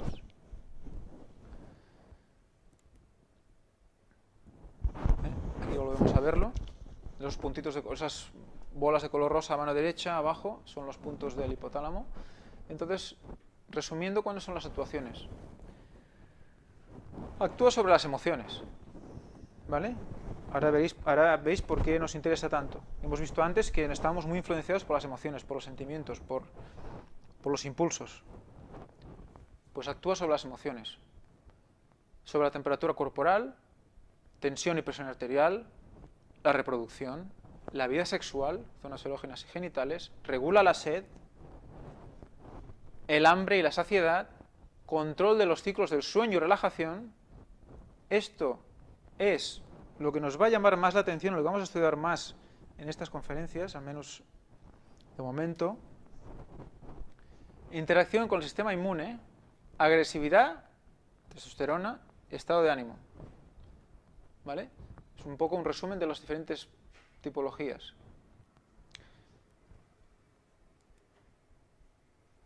Y ahora vamos a ver un pequeño vídeo, un fragmento de un vídeo, de una conferencia del doctor Luis Báez, un doctor cubano, que os recomiendo que veáis. Os pongo aquí la dirección para que lo podáis ver. Son 1 hora y 20 minutos de vídeo, pero nosotros vamos a hacer solo una parte, un fragmento, para que os hagáis una idea de cómo va, en el que hace una pequeña introducción y que explica con palabras que todo el mundo puede entender pues la función del hipotálamo y cómo puede influir en nuestro comportamiento. Cuando lo tengamos preparado la novena edición de Fisiología Médica, el Tratado de Fisiología Médica de Guyton and Hall, que es el libro donde se estudia la fisiología o funcionamiento normal del cuerpo humano. Cuando usted entra a medicina, su primer semestre tiene que conocer cómo trabaja la maquinaria llamada ser humano. Si no se conoce cómo trabaja, no va a saber la mecánica y por qué pasa acá y por qué pasa allá, porque hay que saber cómo funciona normalmente. Y el Espíritu Profecía dice también que la iglesia, cada miembro de la iglesia debe de saber fisiología, funcionamiento normal del cuerpo. Vamos a hablar del capítulo 58 de este libro, que habla de los mecanismos encefálicos de la conducta y la motivación, y habla de dos sistemas, el sistema límbico y el hipotálamo. Cada vez que usted escuche la palabra encefálico, se está refiriendo a la masa encefálica o el cerebro. Así que todo lo que se llama así encefálico, ¿sabe cómo se llama el dolor de cabeza en medicina? Cefaleas. Quiere decir, está doliendo, pero el cerebro no duele. Lo que duele son las meninges, las membranas que lo cubren. Dos sistemas, sistema límbico y el hipotálamo. ¿Por qué ellos estudian esto de los dos juntos? Porque los dos se relacionan uno con el otro y hacen lo mismo. Pero el sistema límbico se le ha llamado límbico porque todavía el científico no sabe por qué salen sensaciones de ese lugar que alteran la conducta de la persona. No saben cómo. Por eso le llaman límbico, porque cuando un hermano de estos se está mirando así, mire, y le hacen así, ¿sabe él dónde está? Ni usted tampoco. Y usted dice, está en el limbo el hermano. Porque él no sabe, dice, ¿en qué pensaba? Dice, no sé, se fue. Es un misterio. El sistema límbico no saben por qué, pero altera la conducta de la persona, y esto vamos a estudiar esta noche, junto con el hipotálamo. Menciona el libro que el control de la conducta, escuche esto muy bien, el control de la conducta. ¿Cómo le llamaría usted esto? Oh, dominio propio, ¿eh? Es una función de la totalidad del sistema nervioso. Una función de toda es el control de la conducta. Menciona aquí que incluso los reflejos espinales aislados son un elemento de la conducta. El ciclo de la vigilia y el sueño también son elementos de la conducta. ¿Qué es un reflejo espinal aislado? ¿Ha visto personas que le tienen un brazo? Y usted le dice, no lo muevas, es que no puedo. Porque es un reflejo espinal aislado de su deseo, de la conducta que él quiere tener. No lo puede dejar. Dice acá también que en este capítulo estudiaremos primero los mecanismos que controlan los niveles de actividad en diferentes partes del encéfalo o cerebro. Después estudiaremos las bases de los impulsos motivacionales, especialmente el control motivacional del proceso de aprendizaje y los sentimientos de placer y castigo. Hay dos sentimientos en el hipotálamo y sistema límbico. Hay dos sentimientos, uno que se llama placer y otro que se llama castigo. Y esta noche vamos a estudiar un poquito de esto. El hipotálamo es ese lugar que estoy señalando con la flecha verde, ¿ve? Ahí. Y el hipotálamo está en el mismo centro de los dos hemisferios cerebrales. En el mismo centro del corazón está el hipotálamo, donde está el control de la conducta del ser humano. ¿Por qué hacemos lo que hacemos? Vamos a estudiarlo esta noche. ¿Y por qué no hacemos lo que debemos hacer? Lo vamos a estudiar esta noche. ¿Le gustaría dejar de pecar? Pues ponga la atención al hipotálamo. Mucho. Usted ve, el hipotálamo está aquí, que es una caja de controles, y cada control controla una parte de nuestra conducta. Pero el hipotálamo tiene una relación directa con una glandulita que está sentada en un trono en el cerebro. Hay una silla tipo trono que se llama silla turca, y hay una glándula que se llama pituitaria o pineal que está guardada ahí en la silla turca sentada, gobernando a todas las glándulas del cuerpo. Pero hay alguien que la gobierna. ¿Sabe quién la gobierna, la glándula pituitaria? El hipotálamo. ¿Sabe cómo se alimenta el hipotálamo? El hipotálamo se alimenta de lo que entra por los sentidos, el oído, la piel, todos los 5 sentidos entran a el hipotálamo, y el hipotálamo entonces es alterada la conducta dependiendo del pensamiento de cada quien. Mire, este es el hipotálamo aumentado de tamaño y visto ahí, ¿no? Para que usted pueda saber. Cada color de esto es un botoncito de la computadora del hipotálamo. Y cuando usted aprieta un botoncito, hay una conducta. Y cuando aprieta el otro, hay otra conducta. Y esto muestra aquí cómo hay una relación directa con la hipófisis o pituitaria, que es la glándula que estimula todas las glándulas productoras de hormonas del cuerpo. Aquí vamos a dividir el hipotálamo, como lo menciona en el libro. Usted lo va a ver blanco y negro porque es viejito. Yo me gradué en el año 89, ¿eh? Los de ahora son a color. Pero mire, lo partimos en dos pedacitos. En una parte del hipotálamo vamos a mencionar que este lugar en el hipotálamo es el lugar donde se aumenta la presión arterial, se produce la midriasis y el escalofrío. ¿Escuchó esto? En ese lugar en el hipotálamo, si lo estimulamos todos los días, se aumenta la presión, produce midriasis y escalofríos. ¿Qué es la midriasis? Si se apagan todas las luces, nuestros ojos, que son unos lentes, ellos hacen esto, mire, abren. Y cuando hay mucha luz, cierran. Y cuando uno encuentra en la carretera a un accidentado y está inconsciente, el paramédico viene y con un foco le hace así en los ojos. ¿Para qué? Porque si el ojo no reacciona y la pupila se mantiene abierta, dice, tiene un daño cerebral. ¿Dónde lo tiene? En el hipotálamo. Esta palabra que usted ve aquí, escalofrío, ¿qué es escalofrío? Bien, ¿cómo llega esta información al hipotálamo? Mire cómo llega. Usted sale así sin abrigarse afuera y la temperatura está, aquí no baja mucho, ¿no? 50 grados, ¿puede bajar? Bueno, que baja a 50 y usted salió desabrigado. ¿Qué pasa cuando la piel recibe la temperatura? ¿Qué hace la piel? La piel transmite la información por cables nerviosos al cerebro. ¿A dónde? A la corteza, al disco duro.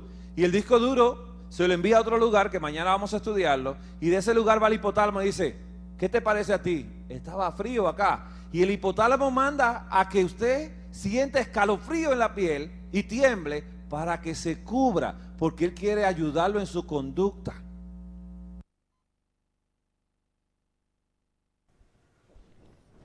Bueno,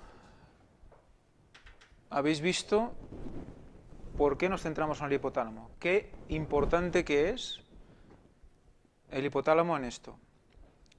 Habéis visto en los diagramas cómo, ya os ha explicado el doctor, cómo recibe todos los estímulos que hay a nuestro alrededor, llegan al hipotálamo y en función de nuestra situación mental hace que la pituitaria segregue, o la glándula pineal segregue una serie de hormonas hacia nuestro cuerpo.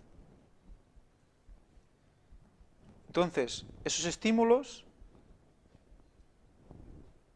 más adelante, cuando, si podéis ver este documental, sería interesante, vais a ver cómo estos estímulos se pueden educar y cómo estos estímulos, cuando los chavales son pequeños, vais a ver que estos estímulos, los críos saben lo que necesitan de nacimiento, tienen como un programa dentro de su hipotálamo en el que les dice, yo necesito esto, que muchas veces nosotros no escuchamos. Y si nosotros ese hipotálamo lo vamos escuchando, vamos a saber lo que nuestro cuerpo necesita. Si maleducamos el hipotálamo, el centro que ha dicho él, de castigo y recompensa, queda totalmente distorsionado. Entonces, ¿qué es lo que es castigo y qué es lo que recompensa? Si no se hace bien, si la recompensa es más poder, más dinero, más poder, más dinero, estamos engañando a nuestro hipotálamo cuando de nacimiento seguro que no venía así. Entonces, ¿qué pasa? Entramos en un callejón sin salida. También habla del tema alimentario. Cómo, educando los gustos del hipotálamo, podemos llegar a una buena alimentación. Habla de un experimento que se hizo con niños que apenas andaban, que los hacían entrar en una habitación blanca y que solo había comida de todo tipo, incluso galletas y dulces de todo tipo. Los niños entraban, antes de entrar se les hacía un análisis de sangre y ellos elegían un tipo de comida, normalmente fruta. Cada vez que entraban elegían un color diferente, ¿vale? Pues los estudios de la sangre antes de entrar daban una deficiencia en una sustancia concreta. Cuando volvían a salir de la habitación, esa deficiencia estaba cubierta. Habían elegido el color de la fruta necesario para su cuerpo. Por lo tanto, lo que hablábamos antes de la nutrigenomia, de cómo cada perfil genético necesita una alimentación adecuada, esa información ya está dentro de nosotros. Por lo tanto, y como resumen, el hipotálamo puede y debe educarse para gozar de una buena salud. Hemos de recuperar la función original del hipotálamo y salir de las rutinas sin sentido que aturden nuestro conocimiento en el estrés de la vida diaria. ¿Vale? Bueno, pues sigamos. nos vamos a concentrar en la parte del hipotálamo que habla de los ritmos circadiarios, de por qué nos dormimos, por qué nos levantamos y la transición de sueño-vigilia. Luego, más adelante, veréis por qué nos interesamos por este sistema, por este sistema fisiológico. Muy importante y que nos va a ser una base importante de nuestra salud mental. ¿Por qué nos dormimos? Primera razón, la Tierra gira, nos proporciona horas de luz y horas de oscuridad. Dicha oscuridad sería el detonante, como luego veremos. 2. En la oscuridad, o simplemente si cerramos los ojos, por lo tanto tenemos una cierta oscuridad y nos relajamos, se activan los mecanismos hormonales. El hipotálamo ordena la producción de melatonina, que ahora la estudiaremos, en la glándula pineal. La melatonina, tercer paso, informa al sistema nervioso central de la situación y se ralentiza el ritmo respiratorio y cardíaco, y así como el estado consciente, entrando en una relajación que desemboca en un sueño, el cual presenta diferentes intensidades a lo largo de la noche. También veremos al final las fases del sueño. Los centros neuronales del sueño, localizados en el hipotálamo, inhiben la actividad de un sistema de activación reticular, que también hablaremos de lo que es, el cual es responsable de regular la excitación y las transiciones sueño-vigilia. Activo, si el sistema de activación reticular está activo, implica que estamos en vigilia. Si está inhibido, entramos en sueño. Este sistema forma parte de la formación reticular, que es un grupo de neuronas de gran longitud que une la médula, el bulbo y el tronco, con la corteza cerebral, que es la corteza que he dicho antes, que es la que recibe toda la información. Melatonina. Vamos a estudiar primero la melatonina. ¿Qué es la melatonina? Una hormona. Se sintetiza a partir de la serotonina, es otra hormona, se produce principalmente en la glándula pineal y participa en una gran variedad de procesos celulares, neuroendocrinos y neurofisiológicos. Una de las características más sobresalientes respecto a la biosíntesis pineal de la melatonina es su variedad a lo largo del ciclo de 24 horas, su variabilidad, y su respuesta precisa a cambios de la iluminación ambiental. Por ello, la melatonina se considera una neurohormona con función pertinente en la fisiología circadiaria. La melatonina es producida por los pinealocitos, pinealocitos en la glándula pineal localizada en el cerebro, la cual produce una hormona bajo la influencia del núcleo, de una parte del hipotálamo, el cual recibe información de la retina acerca de patrones diarios de luz y oscuridad. O sea, resumen, se hace oscuro, el hipotálamo recibe la información y dice melatonina. Y segregamos, segrega serotonina, luego melatonina. Segregamos melatonina y ¿qué hace la melatonina? Nos entra en el cuerpo en relajación.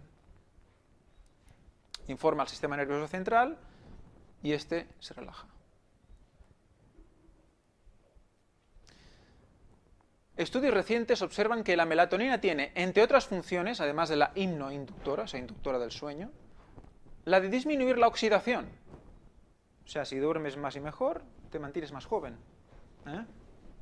Y mucho es por causas, aparte del descanso, de que la melatonina hace como de hormona reparadora.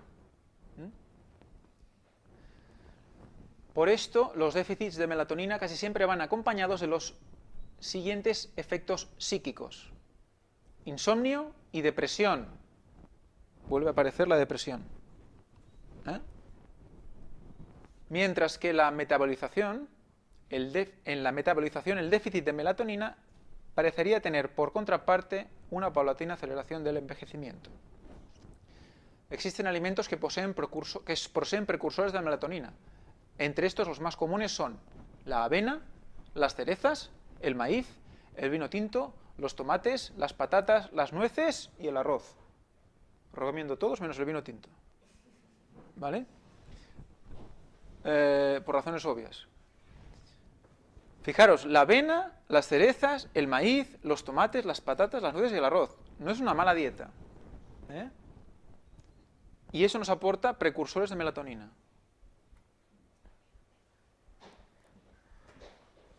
Pues si queréis leerlo, hay más datos que ahora no vienen a cuento.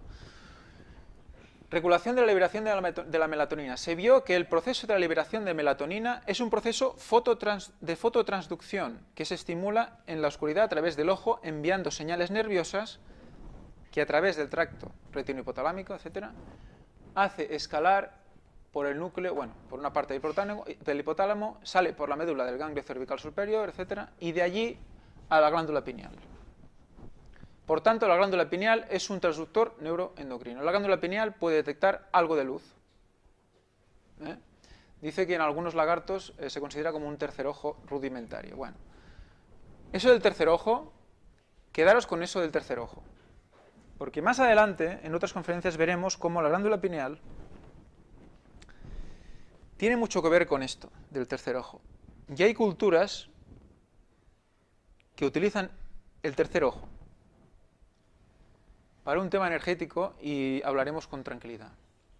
¿Cómo influye esto? Porque si veis que la glándula pineal se encarga de generar hormonas, ¿cómo puede influir que algo controle nuestra glándula pineal? ¿Qué hormonas va a segregar? Damos nuestro cerebro, nuestro sistema hormonal, ¿en base a quién? ¿A quién le damos el mando de nuestro sistema hormonal? Hablaremos más adelante. Los lugares de acción de la melatonina son neurales, el hipocampo, la hipófisis, el hipotálamo, la retina, la glándula pineal y otros, o neurales, son neurales o no neurales, gónadas, intestino, vasos sanguíneos, células inmunes y otros. O sea que la melatonina actúa a todos los niveles. De ahí la importancia del sueño, de dormir bien. Segregamos melatonina y nos repara. O sea, el sueño reparador viene gracias a esta señora melatonina. Influye sobre el sistema inmunológico, sida, cáncer, envejecimiento, enfermedades cardiovasculares, cambios de ritmo diarios, sueño, afecciones psiquiátricas. Los cambios de ritmos están asociados al jet lag, trabajadores de turno de noche y síndrome de retraso a la hora del sueño. La melatonina se usa para combatir estos desórdenes del sueño. Se ha comprobado que la melatonina reduce el daño en tejidos debido a isquemia tanto en cerebro como en corazón. Sin embargo, no ha sido probado en humanos. O sea que segregando la melatonina suficiente durante el suficiente tiempo, estamos previniendo problemas cerebrales, problemas de corazón. Existen al menos 3 razones que avalan la posible eficacia de melatonina como adyuvante de la terapia contra el SIDA, por ejemplo. Imaginaros.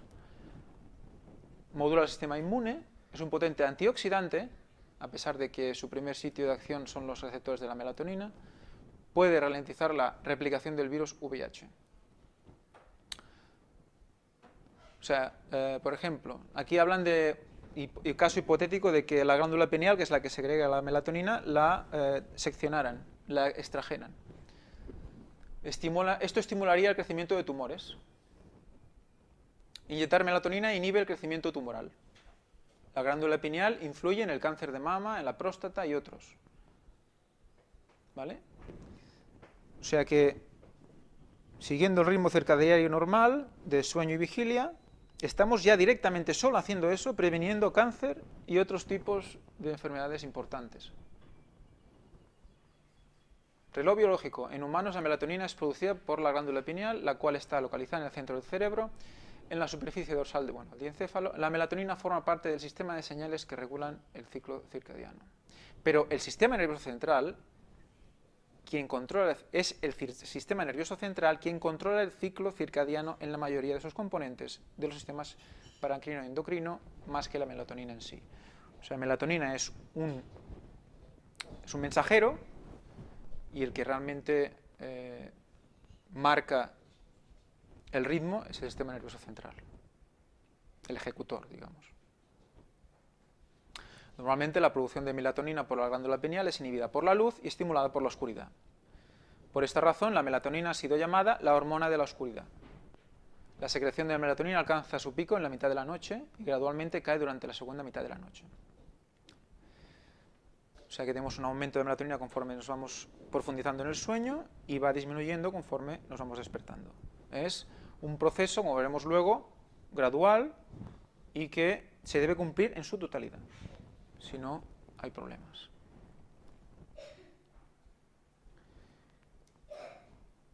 Bibliografía. Volvemos a la diapositiva anterior y vamos al siguiente paso, al siguiente punto que tenemos que conocer. Ya sabemos la melatonina, ya sabemos cómo funciona. Y hay otro, y aquí veremos ahora el sistema de activación reticular, que está dentro de la formación reticular, y veremos la importancia tan grande de este sistema.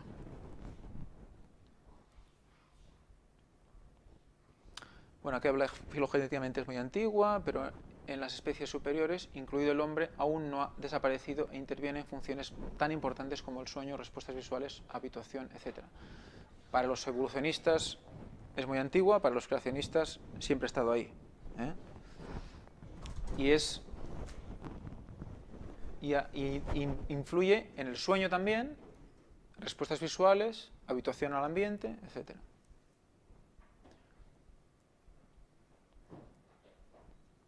Funciones de la formación reticular, donde está el sistema de activación este. Control del músculo esquelético, control de la sensibilidad somática y visceral, o sea, de las vísceras. Control del sistema nervioso autónomo. Control del sistema endocrino, influencia sobre los relojes biológicos. Y aquí tenemos el sistema activador reticular, que es un conjunto de fibras que conducen información sensitiva hacia centros superiores, utilizando como estación de relevo de su información los núcleos talámicos. Así que pasa que cuando se estimula la formación reticular, supone una activación inmediata de la corteza cerebral, por lo tanto, provocamos el despertar de una persona que duerme. O sea que veremos que primero disminuye la melatonina, se estimula en ciertas partes nerviosas y se despierta a la persona que duerme.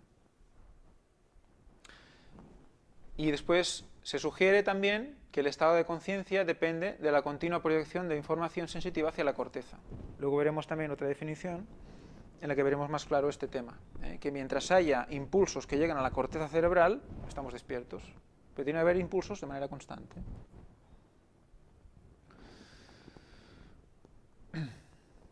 También vemos que abajo inhibe el tono muscular y suprime la consciencia en el momento de que se desactiva este sistema. Aquí vamos a ver, en este libro, esta parte de color violeta sería donde está situado el sistema de activación reticular, ¿vale? Vemos que todos los impulsos, tanto visuales como los que vienen del resto del cuerpo, siguiendo las flechas verdes, pasan por este sistema. Veremos que actúa como de filtro, y a partir de este filtro llegan a la corteza. ¿Y qué nos dice aquí? Dice: la característica sobresaliente de las neuronas reticulares, en sus conexiones axonales remotas, recordar el axón era la parte larga de la neurona, la cola de la neurona, conectándose con otras neuronas. Dice: neuronas reticulares individuales proyectadas hacia el hipotálamo, el tálamo, el cerebro, la médula espinal, por lo que las neuronas reticulares son ideales para regular la excitación del cerebro como un todo. Por ejemplo, algunas neuronas reticulares menos inhibidas por estas áreas del cerebro envían un flujo continuo de impulsos hacia la corteza cerebral, dice, que mantiene el estado de alerta y de consciencia de la corteza y aumenta su excitabilidad. O sea, mientras este sistema está activo, constantemente tenemos excitabilidad en la corteza. Este brazo de la formación reticular se conoce como el sistema de activación reticular y a partir de ahora llamaremos SAR, o RAS en inglés. ¿Qué nos dice además? Dice: el SAR también actúa como un filtro para esta avalancha de estímulos sensoriales. ¿Y qué filtra? ¿Qué decide lo que pasa y lo que no pasa? Dice: las señales repetitivas, familiares o débiles se filtran. O sea, se quedan en el filtro, no llegan a la consciencia. Pero las inusuales, los impulsos importantes o fuertes, llegan a la conciencia.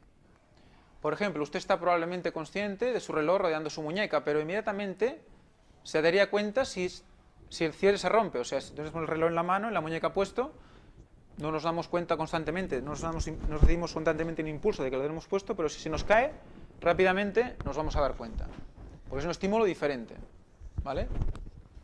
Entre ellos, el SAR y la corteza cerebral despiertan o desprecian cerca del 99% de todos los estímulos sensoriales, como poco importantes. O sea, que de todo lo que nosotros estamos viendo día a día, de todos los estímulos que estamos recibiendo de nuestro alrededor, el 99% es filtrado.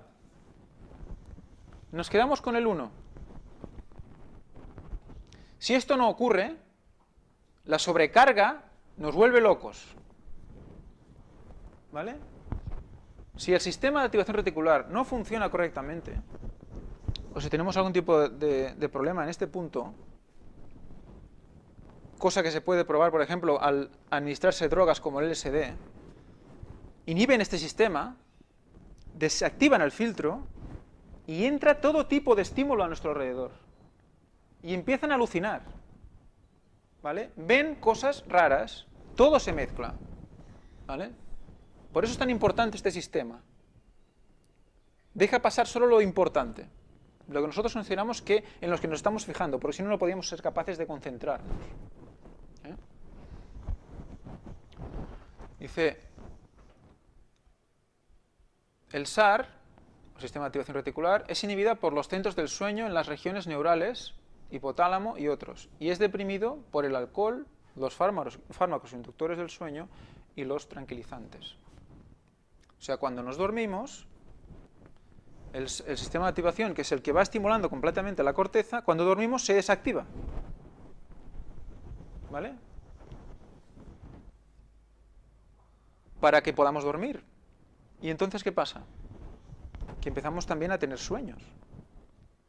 Lo mismo que hemos dicho antes que pasaba si teníamos muchos estímulos, cuando tomáramos el LSD, por ejemplo, estímulos entrarían constantemente en nuestro cerebro, pues cuando dormimos también el sistema de activación se desactiva y empezamos a tener sueños. Nuestro subconsciente empieza a mezclar cosas, ¿no?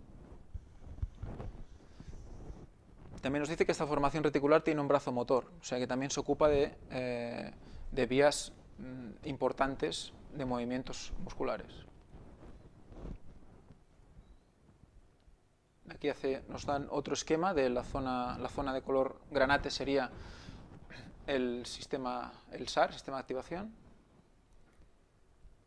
La principal función del sistema nervioso es procesar la información que le llega, de forma tal que tengan lugar las respuestas motoras apropiadas. Más del 99% de toda la información sensitiva es descartada por el encéfalo como irrelevante y sin importancia. Tengamos en cuenta esto. Para nuestra salud mental, este sistema tiene que estar en perfecto estado. Aquí no lo leo.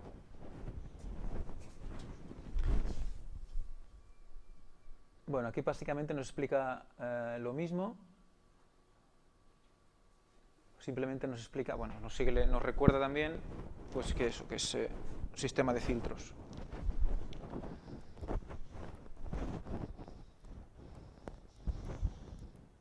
El sistema activador reticular es un área del cerebro, incluyendo la formación reticular y sus conexiones, responsable de regular la excitación y las transmisiones sueño-vigilia.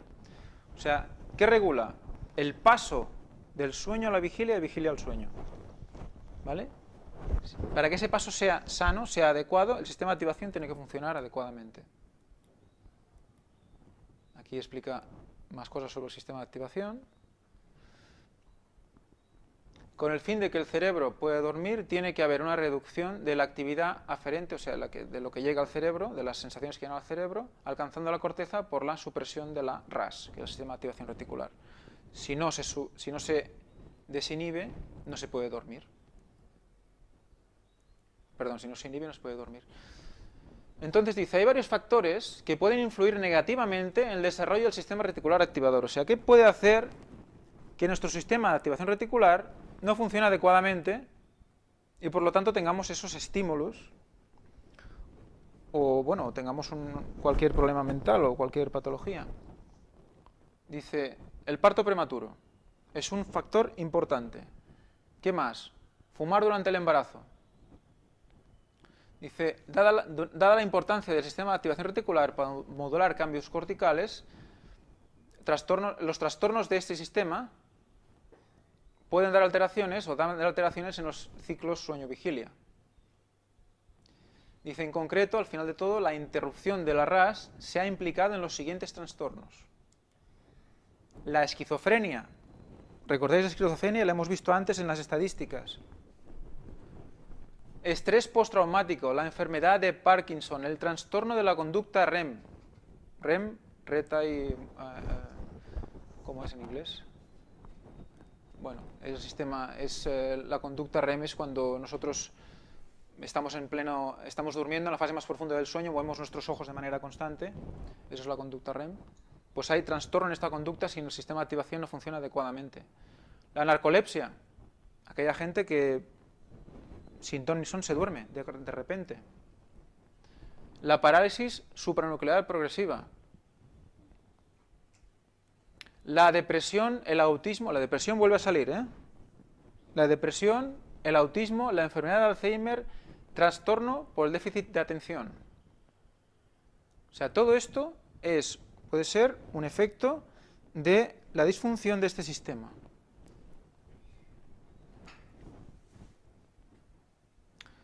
Y teniendo en cuenta estos datos que hemos recogido, hemos buscado noticias sobre, por ejemplo, partos prematuros. Dice, los nacimientos prematuros, los que ocurren antes de la semana 36 de gestación, están considerados un grave problema humano y sanitario. Percepción que no impide que aumenten en inquietante progresión. O sea, aumentan los partos prematuros. Por lo tanto, puede aumentar la probabilidad, según lo que hemos visto hasta ahora, de que el sistema de activación reticular de los niños que nacen puede estar alterado. De los 492.000 niños que nacieron en el 2009 en España, 41.000 no habían completado su periodo de gestación. Hubo un 55% más de nacimientos adelantados que hace 10 años. 55% más. Para 1.171 de esos niños, el periodo de maduración fetal no superó las 28 semanas. Llegaron extremadamente inmaduros y muy vulnerables a las secuelas que las estadísticas les atribuyen. El 51% de quienes sobreviven a un parto prematuro sufrirán retrasos en su desarrollo, indican los epidemiólogos. El 51%. Y el 23% padecerán trastornos de conducta. De inmediato, en una edad impredecible. Así lo indica un informe de la European Foundation of the Care of Newborn Infants. Al principio los médicos nos desaconsejaban inscribirlo en el libro de familia. Imagina. El único objetivo era que viviera un día más y después otro. Dice Inma, técnica audiovisual de 39 años, madre de otro niño. Inma no se ajustaba al estereotipo de la embarazada que se considera está en riesgo de no completar su gestación. Cumplió hasta el 6º mes de embarazo con las 6 visitas ginecológicas previstas, comió y descansó lo suficiente, no fuma, no había recurrido a técnicas de fecundación para ser madre. Esos son los motivos que, según los ginecólogos, explican la cifra creciente de nacimientos prematuros. Esos y otro que tal vez sí cumplía, pues que tenía 39 años. Que la franja de edad idónea para intentar tener un hijo siguen siendo los 25 a los 35 años. O sea que en el momento que decidimos tener un hijo y retardamos tener este hijo, ¿a qué estamos exponiendo sin querer o sin conocer a nuestro hijo? ¿Vale? Hay más probabilidad de que tengamos estas pequeñas alteraciones. Y esto puede influir negativamente en el desarrollo neuronal del pequeño. A partir de los 39 años aumenta de forma exponencial los abortos espontáneos y los partos prematuros. Entre el 5 y el 10% de los nacimientos que ocurren ahora en España suceden antes del término del embarazo.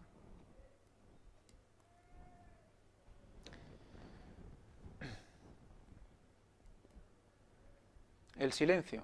En los últimos meses de vida fetal, esos que los prematuros pasan en la UCI, el cerebro experimenta múltiples cambios de estructura, una fase acelerada de maduración que se altera con el suave pitido de los sensores que controlan su ritmo cardíaco. No es lo mismo escuchar solo la voz de su madre dentro del útero que oír las alarmas de la UCI, dice Perepok. Esos ruiditos estresan muchísimo a los niños, les alteran el sistema nervioso y pueden dejarles secuelas cognitivas y de aprendizaje. El silencio, tan importante. En resumen, oscuridad, melatonina, sistema de activación reticular inhibido, en diferentes grados en función de la intensidad del sueño, que puede ser desde una simple relajación hasta el coma. No hay protección ni filtraje de información, todo se mezcla, realidad y subconsciente, tenemos sueños, alucinaciones. ¿Vale? Ahí es donde estamos dormidos, tenemos la relajación muscular, supresión de conciencia. Caso contrario, luz. Si tenemos luz, no hay melatonina. Y el sistema de activación reticular está activado. El filtro para la información que accede a nuestro cerebro está activado. Y filtra el 99% de lo que nos llega. Nuestro cerebro está protegido. Filtro activo se queda con lo necesario y el resto se relega al subconsciente. Esto es la vigilia. Activación muscular, estado consciente. Son los dos opuestos. Pero, ¿qué pasa cuando hay alteraciones? Consecuencias: esquizofrenia, depresión, trastornos de conducta REM, autismo, Alzheimer, déficit de atención. Este listado de enfermedades lo hemos visto antes en todos los artículos. Causas: partos prematuros, fumar durante el embarazo, drogas, alcohol, estimulantes, tranquilizantes. ¿Cuánta gente hoy en día? ¿Cuántos? Un estimulante es el café, por ejemplo. O el té. Tranquilizantes, ¿cuántos? Alcohol, ¿cuántas veces? Drogas, jóvenes sobre todo, adolescentes. Fumar durante el embarazo. Y vemos que hay aumento de partos prematuros. Pues tenemos que tener en cuenta todo esto. Y yo he puesto aquí abajo... ¿Y la hipnosis? ¿La hipnosis? ¿Estamos dormidos o estamos despiertos? Es como un entremedio, ¿no? Meditación trascendental. ¿Estamos dormidos o estamos despiertos? ¿Funciona el RAS, el sistema de activación reticular, en esos momentos? Hipnosis, meditación trascendental, por ejemplo. Eso es lo que estudiaremos más adelante en otras conferencias. Son estadios intermedios entre sueño y vigilia. Veremos cómo funciona todo este rollo que os he metido de fisiología y de... Veréis cómo funciona en esta situación de hipnosis y meditación trascendental. Bueno, el sueño, los sueños, las fases del sueño. En el momento que llegamos ya al sueño, ya nos hemos relajado, ya nuestro sistema de activación reticular está inactivo, tenemos las siguientes fases de sueño. Veréis que yo, cuando lo he estudiado, he visto que, bueno, que no es una cosa lineal, ¿eh? Hay fases que duran pocos minutos. Etapa 1, adormecimiento, es un estado de somnolencia que dura unos minutos. Es la transición entre vigilia y sueño. Se pueden dar alucinaciones, tanto en la entrada como en la salida de esta fase. Sabéis que los expertos dicen que esta fase de adormecimiento es lo más parecido a la hipnosis. Cuando estás medio dormido, medio despierto, es cuando el sistema de activación reticular se está inhibiendo, se está desconectando, y ahí empiezas a tener una mezcla entre empiezas a tener muchos impulsos en ese momento, una mezcla entre lo subconsciente y consciente, y te duermes. Pues cuando puedes tener más alucinaciones. En el momento que te despiertas, en el momento que te duermes, en el punto de transición. Etapa 2, sueño ligero. Disminuyen tanto el ritmo cardíaco como el respiratorio. Sufrimos variaciones en el tráfico cerebral, periodos de calma y súbita actividad. Es más difícil despertarse que en la fase 1. Es el 50% del tiempo. O sea, el 50% del sueño, estamos en sueño ligero. Por eso es tan importante tener un ambiente tranquilo cuando duermes.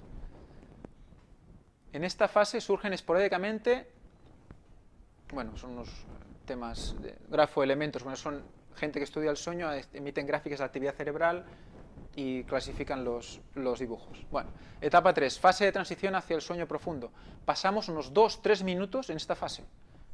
3 minutos en los que estamos en transición ya hacia la etapa 4, que es el sueño delta, el sueño profundo.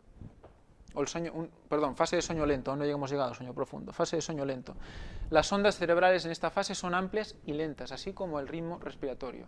Cuesta mucho despertarnos estando en esta fase, que dura unos 20 minutos aproximadamente. No suelen producirse sueños en esta fase.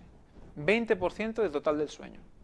¿Vale? O sea que tenemos un 5 más un 50 más un 20, que son un 75% del sueño que no es profundo. Que son fases de que se está acercando a la profundidad y otra fase que se va saliendo de la profundidad.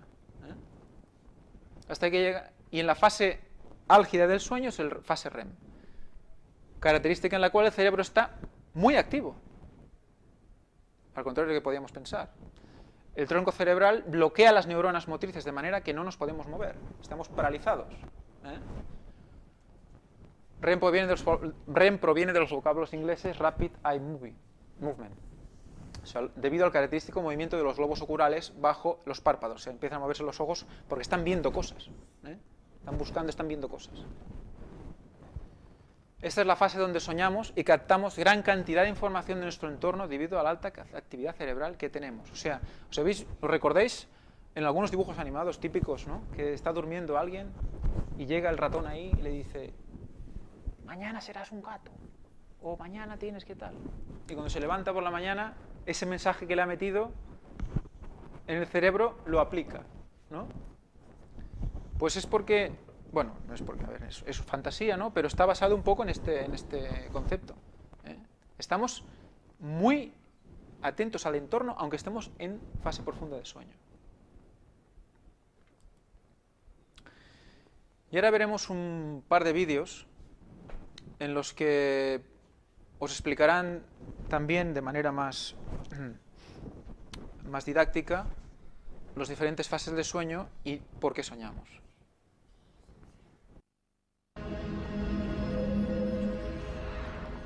De todas las funciones del cerebro, la que realiza cuando estamos dormidos es la más misteriosa.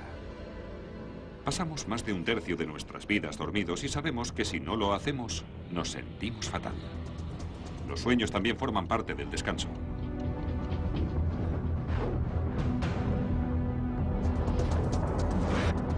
Para mucha gente, dormir es una pérdida de tiempo. Sin embargo, se trata de una función muy importante. Cuando dormimos, puede parecer que no estamos haciendo nada, pero en el interior del cuerpo hay todo un mundo en movimiento.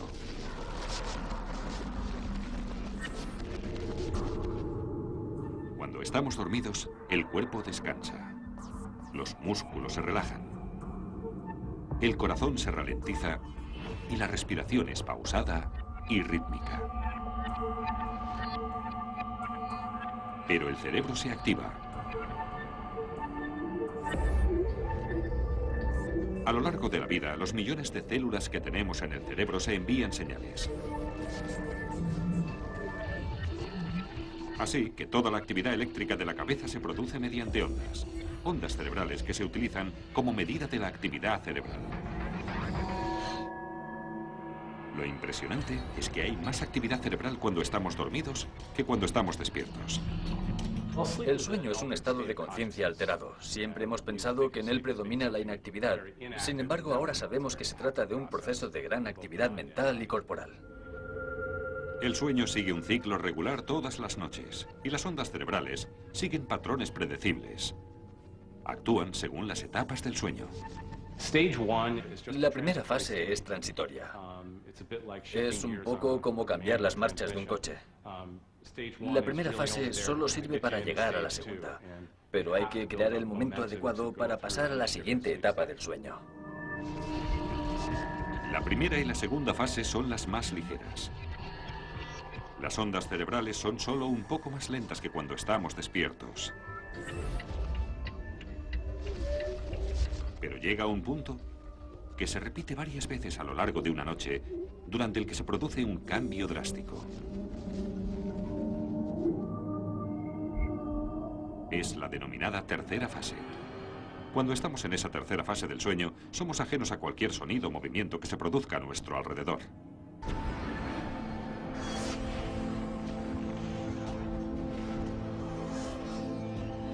Al caer la noche, una glándula minúscula libera un somnífero natural, la melatonina.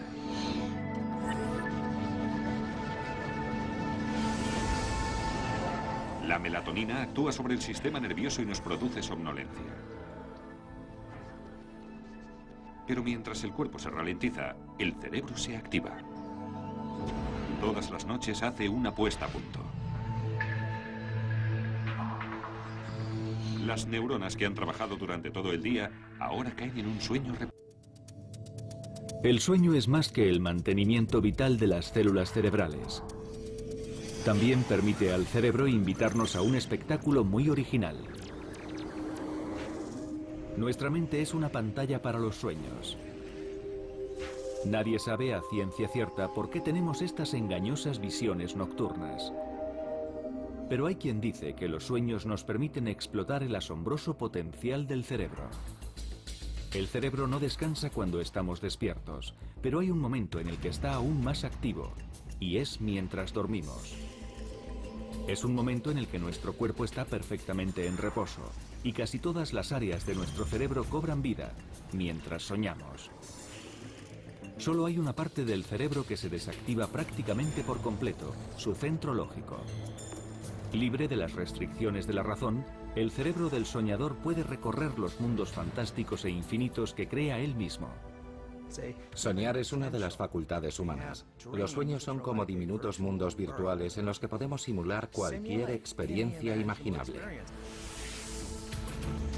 Tras los párpados cerrados, los ojos se agitan salvajemente al ritmo de los sueños. De ahí el término, movimiento ocular rápido o sueño MOR. Durante esta fase el cerebro está tan atareado que el flujo de sangre se multiplica casi por 2. Para que no exterioricemos nuestros sueños, el cerebro envía señales a la médula espinal, paralizando temporalmente nuestros miembros. Aunque tengamos la impresión de pasar toda la noche soñando, en realidad soñamos por ráfagas de unos pocos minutos. A lo largo de nuestra vida, pasaremos 6 años soñando. Pero los sueños son algo más que una distracción para el cerebro. Forman parte del trabajo de almacenamiento de los recuerdos. El cerebro tiene que estar en reposo para repasar las experiencias diurnas y descartar los detalles inservibles. Hay quien cree que la fase MOR es como un sistema de archivo en el que nuestro cerebro va repasando una serie de datos cogidos al azar y archiva solo las cosas importantes.